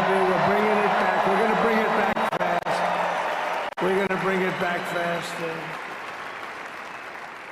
Let us also thank the incredible service members, National Guardsmen, Police, Secret Service, and law enforcement personnel who are keeping us all safe, even though they are great people. New York's finest. I grew up with New York's finest, and we got to give them their authority back. You won't have any crime. There'll be no crime. You give them little authority back. The whole way they run things in this country now, it's disgraceful. But it's going to change rapidly. We're going to make our cities safe again, too. Even though we're indoors, we've had a magnificent inaugural parade. And let's give a big round of applause. They were great. To all of the incredible performers and hardworking men and women who made it possible. Those people, really talented, amazing people. I also want to thank my wonderful family for being here, especially my beautiful wife, our First Lady, Melania.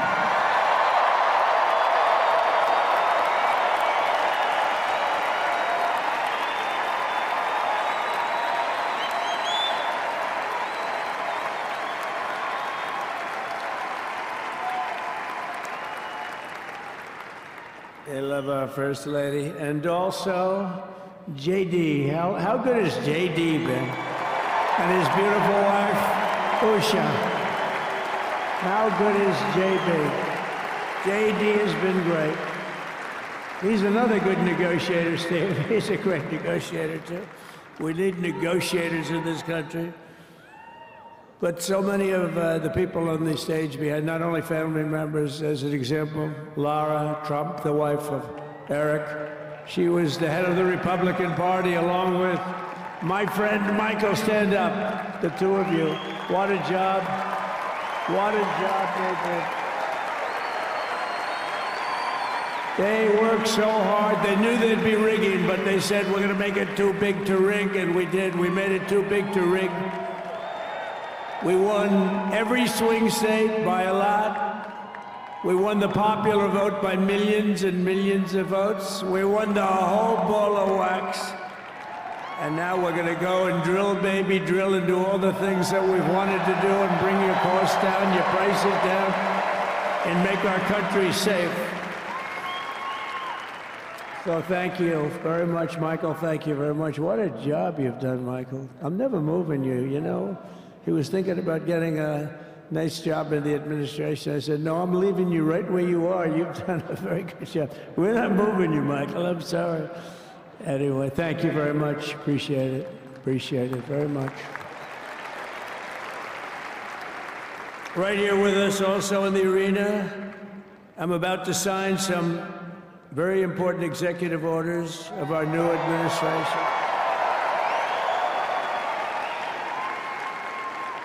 Hey, Don, will you stand up, please? Don is another one. How about Don? This guy.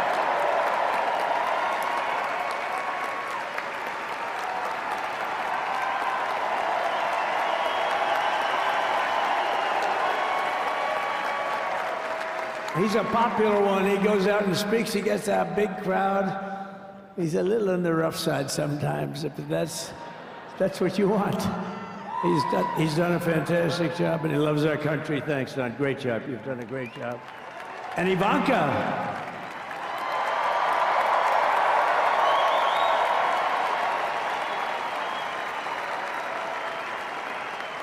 And you know, Jared negotiated the Abraham Accords, which are the biggest, it's the biggest deal made in the Middle East in many, many years, and it's really something. Jared, stand up, Jared.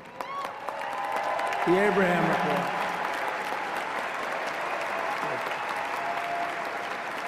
And Tiffany's going to have a little baby. And Mark.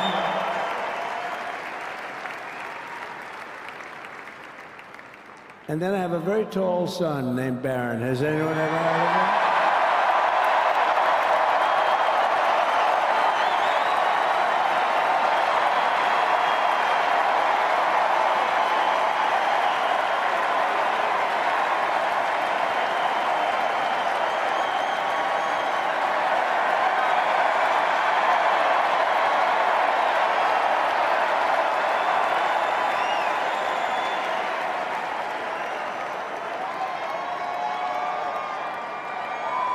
Thank you.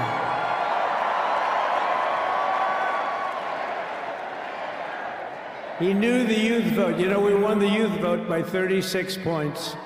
And he was saying, Dad, you got to go out and do this one and that one. And we did a lot of them. And he respects them all. He understood them very well. And he said, Dad, you got to go out, do Joe Rogan, do all these guys. And we did. We did. And Joe Rogan was great. They were all great, right? Darren, they were all good. He understood the market. Another famous one, how about Kai? Stand up, Kai.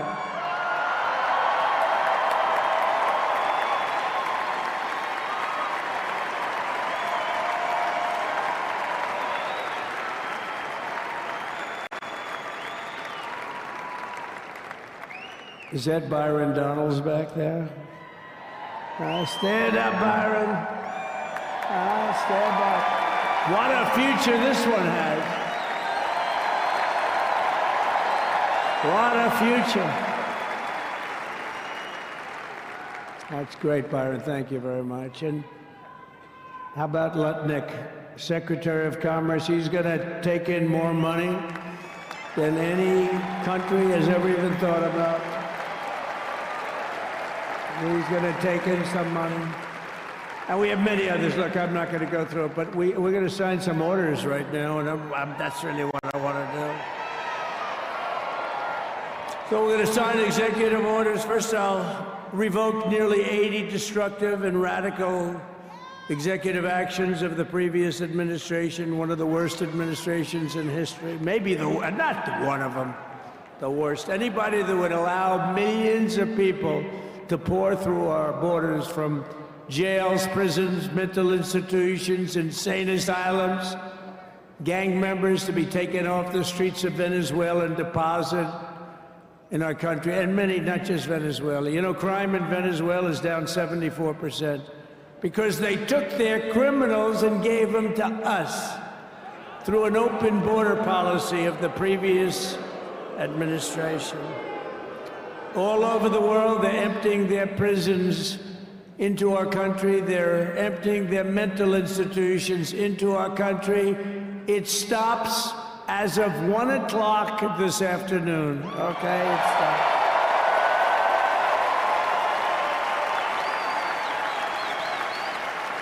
So I'm revoking nearly 80 destructive, radical executive actions of the previous administration. They'll all be null and void within about, what, 5 minutes? Is that them over there? 5 minutes?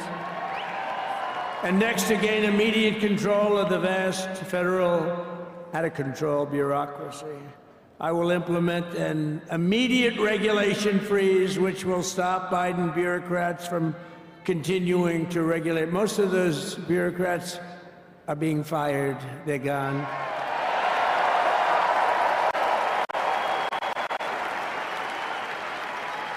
Should be all of them, but some sneak through, but we have to live with a couple, I guess. I'll also issue a temporary hiring freeze to ensure that we're only hiring competent people who are faithful to the American public, and we will pause the hiring of any new IRS agents. We will also require that federal workers must return to the office in person. And we're going to take the 88,000 people that they hired to go after you with guns. By the way, they're allowed to use guns and harass you like they were so many other people. Remember this. Okay, remember? Do you remember a little statement about tips? Does anybody remember that little statement? I think we won Nevada because of that statement. But they went out and harassed you over the tips. In other words, we are restoring control of our government to the people. We're going to take those 88,000. Let's see if they'd like to work on the border, because that's what we want them really involved.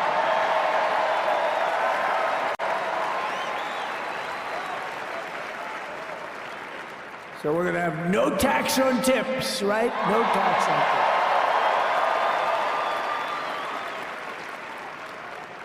And we may have, like the Speaker of the House, is he here? He's done such a good job. Is Mike here? He's around here someplace. I saw him just a little while ago. Hello, fellas. Look at you guys. Yeah, I know it. He's great. He's doing great. They're all doing good. The Republican Party has never been unified like it is right now. They want to save our country. And we're going to more than save it. We're going to make it greater than it's ever been before by a lot. Next, I'm going to sign a presidential memorandum directing every member of my cabinet to marshal every power at their disposal to defeat inflation and rapidly bring down the cost of daily life, because your costs have gone through the roof in the last 4 years. Perhaps you didn't notice. Does anyone notice their costs are like double, triple, quadruple? You can't buy bacon. Apples have doubled in price. You want an apple, anybody? Pay twice what you did 2 years ago. We'll put more money in your pocket, and we'll bring back the American dream and to reduce energy costs and liberate our economy. So we have more oil and gas than any country in the world, and we're going to use it. We're not going to do the wind thing. Wind, big ugly windmills, they ruin your neighborhood, they ruin you. If you have a house that's near a windmill, guess what? Your house is worth less than half. And did you see up in New England with the whales? You see what's happening? So they had 2 whales killed in about 14 years. Last year and the year before, total, they had 28. So if you're into whales, you don't want windmills either. And they're the most expensive form of energy that you can have by far. And they're all made in China, by the way, practically all of them. And they kill your birds and they ruin your beautiful landscapes. But other than that, I think they're quite good, right? Now, remember when we used to joke and kid when we were kidding, but we don't kid anymore? They want to watch the debates on television. They want to watch your favorite president on television. But the wind isn't blowing, so we can't watch television that night, Gladys. Remember? Gladys, I'm sorry, the wind is just not blowing. We're not watching Trump tonight. But I'm immediately withdrawing from the unfair, one-sided Paris Climate Accord ripoff. The United States will not sabotage our own industries while China pollutes with impunity. You know, China, I mean, look, they use a lot of dirty energy, but they produce a lot of energy. And when that stuff goes up in the air, you know, it doesn't stay there. It's not like you got a wall. We love walls, don't we? Not like you have a wall around and it doesn't. It floats into the United States of America after 3.5 to 5.5 days.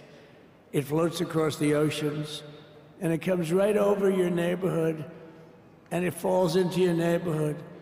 So they all say, we have to fight for cleaner air, but the other dirty air is dropping all over us. So what the hell are they talking about? Unless everybody does it, it just doesn't work. You know, we had the cleanest air and the cleanest water that this country's ever had under the Trump administration, and we didn't do anything to stop jobs and stop production. Believe me, you're going to see a lot of companies come pouring back because tariffs. I always say tariffs is the most beautiful word to me in the dictionary. Then I was reprimanded by the fake news. They said, what about love, religion, and God? I said, I agree. Let's put God number one. Let's put religion number two. Love, I don't know. We got to put that number 3, I guess, right? And then it's tariff. Because tariffs are going to make us rich as hell. It's going to bring our country's businesses back that left us.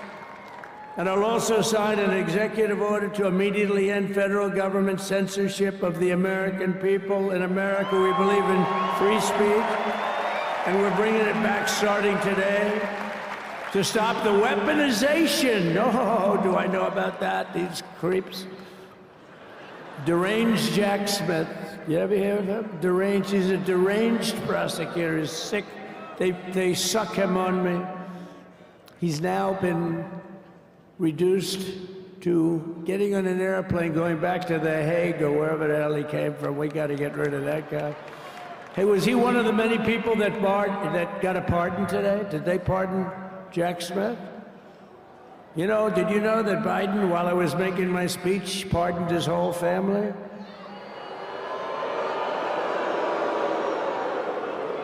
The brother, the whole deal was pardoned. Can you imagine that? While I was making my speech. Did everybody hear my speech? Did you like my speech?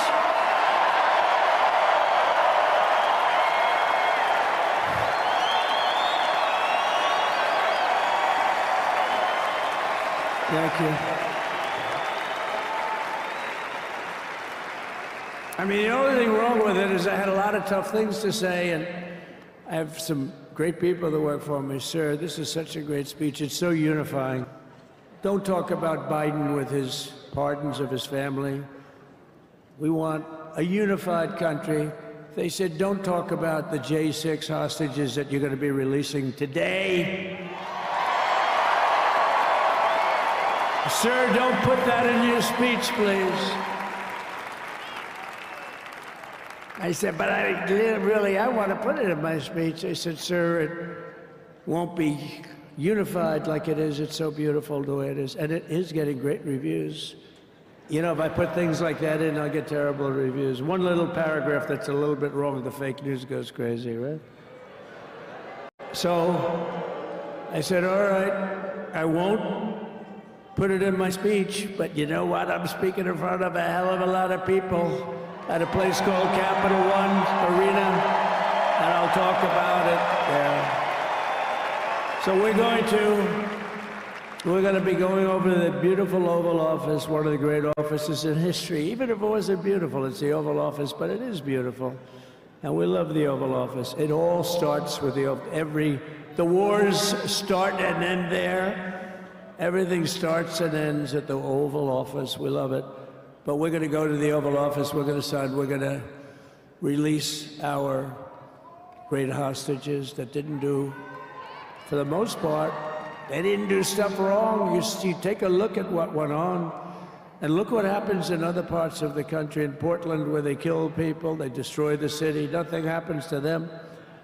In Seattle, where they took over a big chunk of the city, nothing happened. Minneapolis, where they burned down the city, nothing happened. Essentially nothing happened. All they want to do is go after the J6 hostages. A 76-year-old grandmother was arrested the other day because she was looking, I think because she was looking at the Capitol or something like that. No, we're not going to put up with that crap anymore.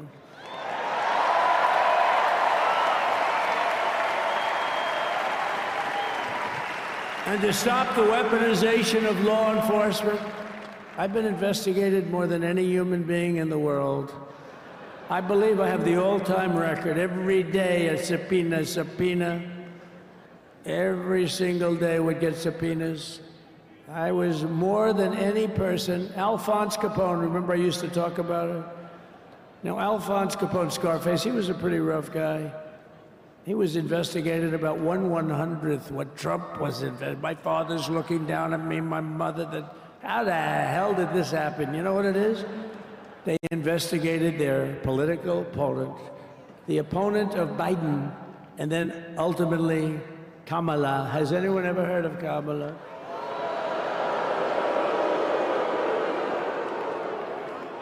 We had to beat two opponents, you know? We had to beat Biden, then we beat him.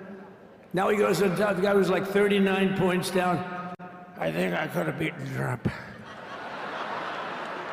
They should have left me and I would have beaten. No, his debate performance wasn't the best, right? That's what killed him. And then they had a change, and it's like you get into a fight. The great Dana White spoke last night. We love Dana White, right? UFC. That's like he puts in two fighters. One of them's getting creamed, getting really beaten, and they say, all right, take him out. Let's put somebody else in to finish up the fight. That's what they did to us. They gave us somebody new, but we took care of both of them. So we beat actually two opponents.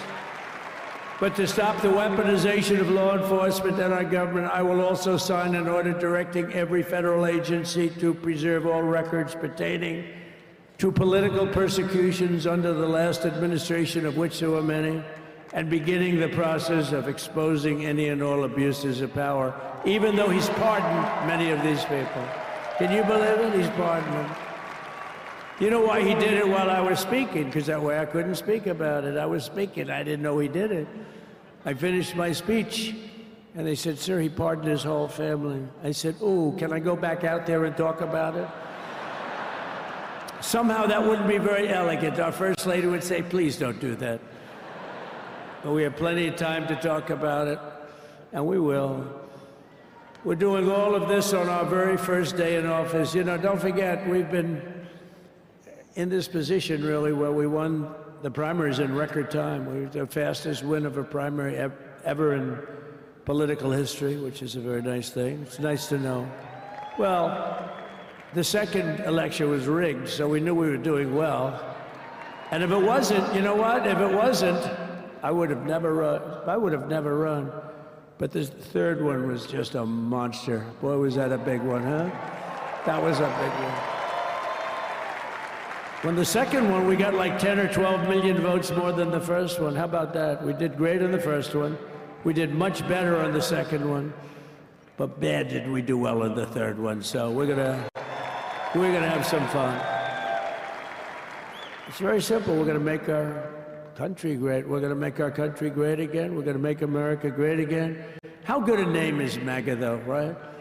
You know? I was going to say keep America great, but unfortunately it wasn't great. Can't say keep it great. It will be great again, but CAG, keep America great, CAG, I don't think it's ever going to replace MAGA. Does anybody like CAG? I don't think so. It's never replacing MAGA. Nothing will ever replace MAGA. MAGA was the most successful political operation, political movement in the history of our country, maybe in the history of the world. Let's see what happens, because we're not finished yet. We're not finished yet. We got a long way to go.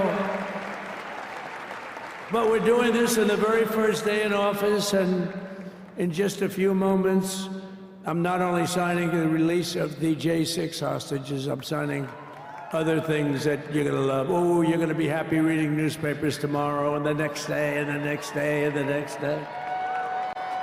So I just want to thank, I mean, look at this place. It's full to the rafters. You don't have any, look at those people up there. You don't have any empty seats. And by the way, the Capital One owners, they are so good. We got to root for their teams because they have been so great to MAGA, to us. And I just want to thank Ted and everybody. You guys have been fantastic. And the ice hockey team's doing great. Ovechkin's pretty good, right? They're doing great. So I want to thank them, Capital One Arena owners. They have been absolutely fantastic.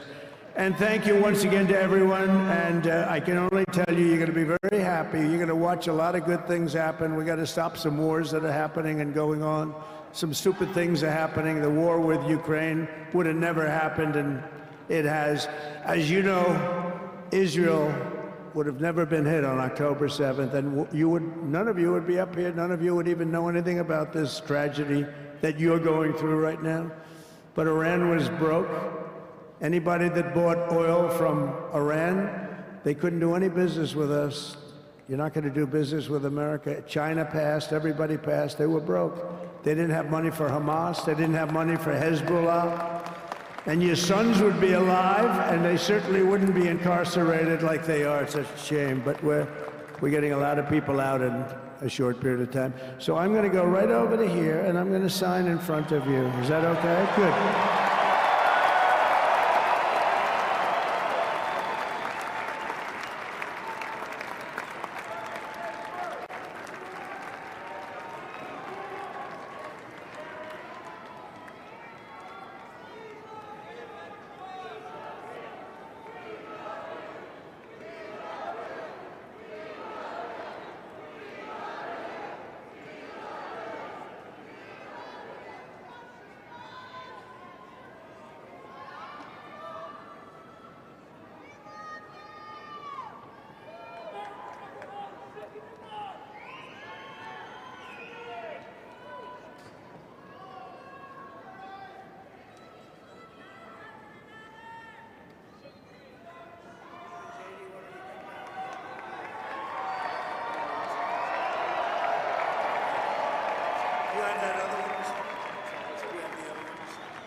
First is the rescissions of 78 Biden-era EOs and presidential memoranda.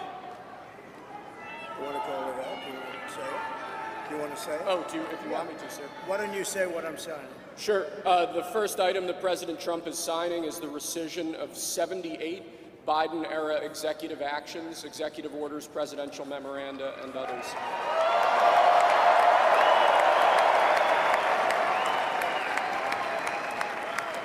Thank you, sir.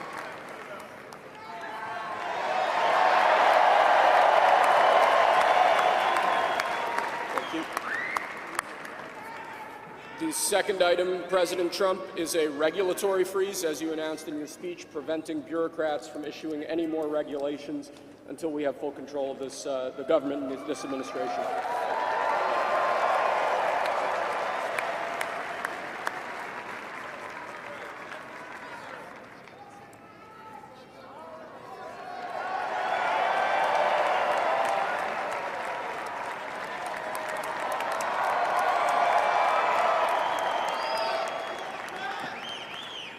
Sir, can I have a pen? The next item, sir, is a freeze on all federal hiring, excepting the military and a number of other excluded categories, again, until full control of the government is achieved and we understand the objectives of government going forward.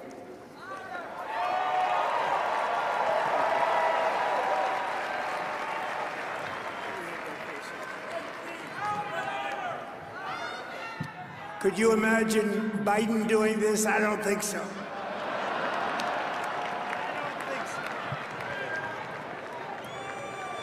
Sir, the next item, as you announced in your speech, is a requirement that federal workers return to full-time in-person work immediately.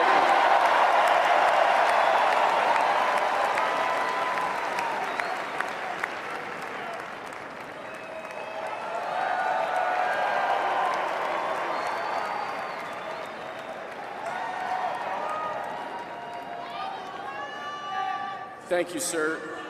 Next, we have a directive to every department and agency in the federal government to address the cost of living crisis that has cost Americans so dearly.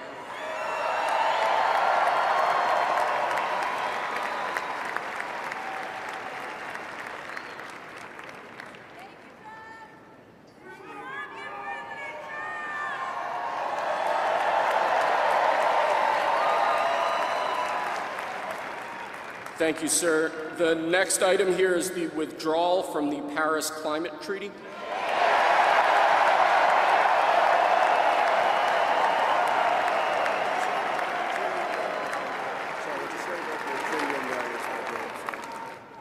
Yes, sir.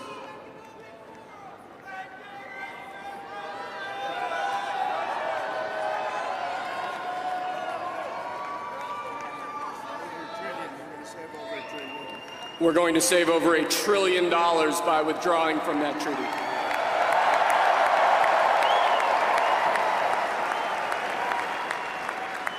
And the next item, sir, is a letter that will be transmitted to the United Nations explaining that we are withdrawing from the Paris Climate Treaty.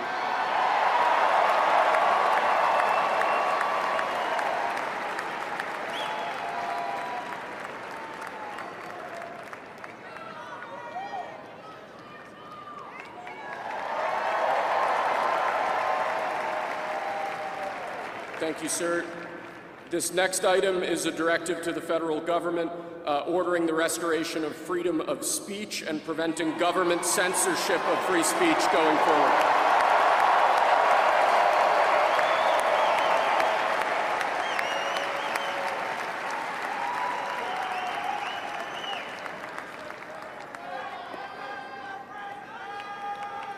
And lastly, sir, before we go back to the Oval Office to sign a large number of other items, is a directive to the federal government ending the weaponization of government against the political adversaries of the previous administration, as we've seen.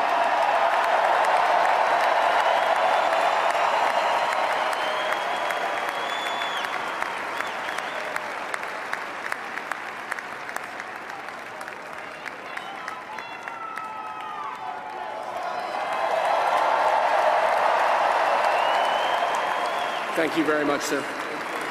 Appreciate it.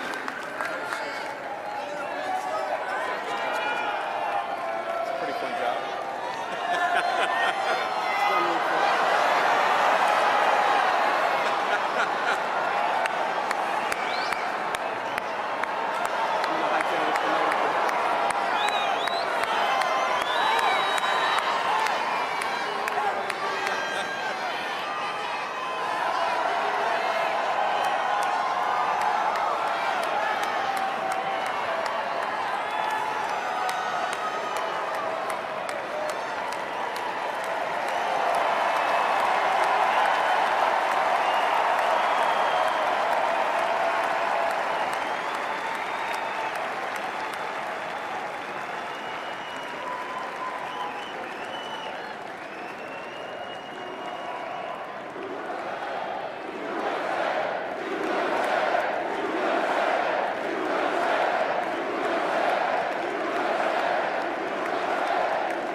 YMCA.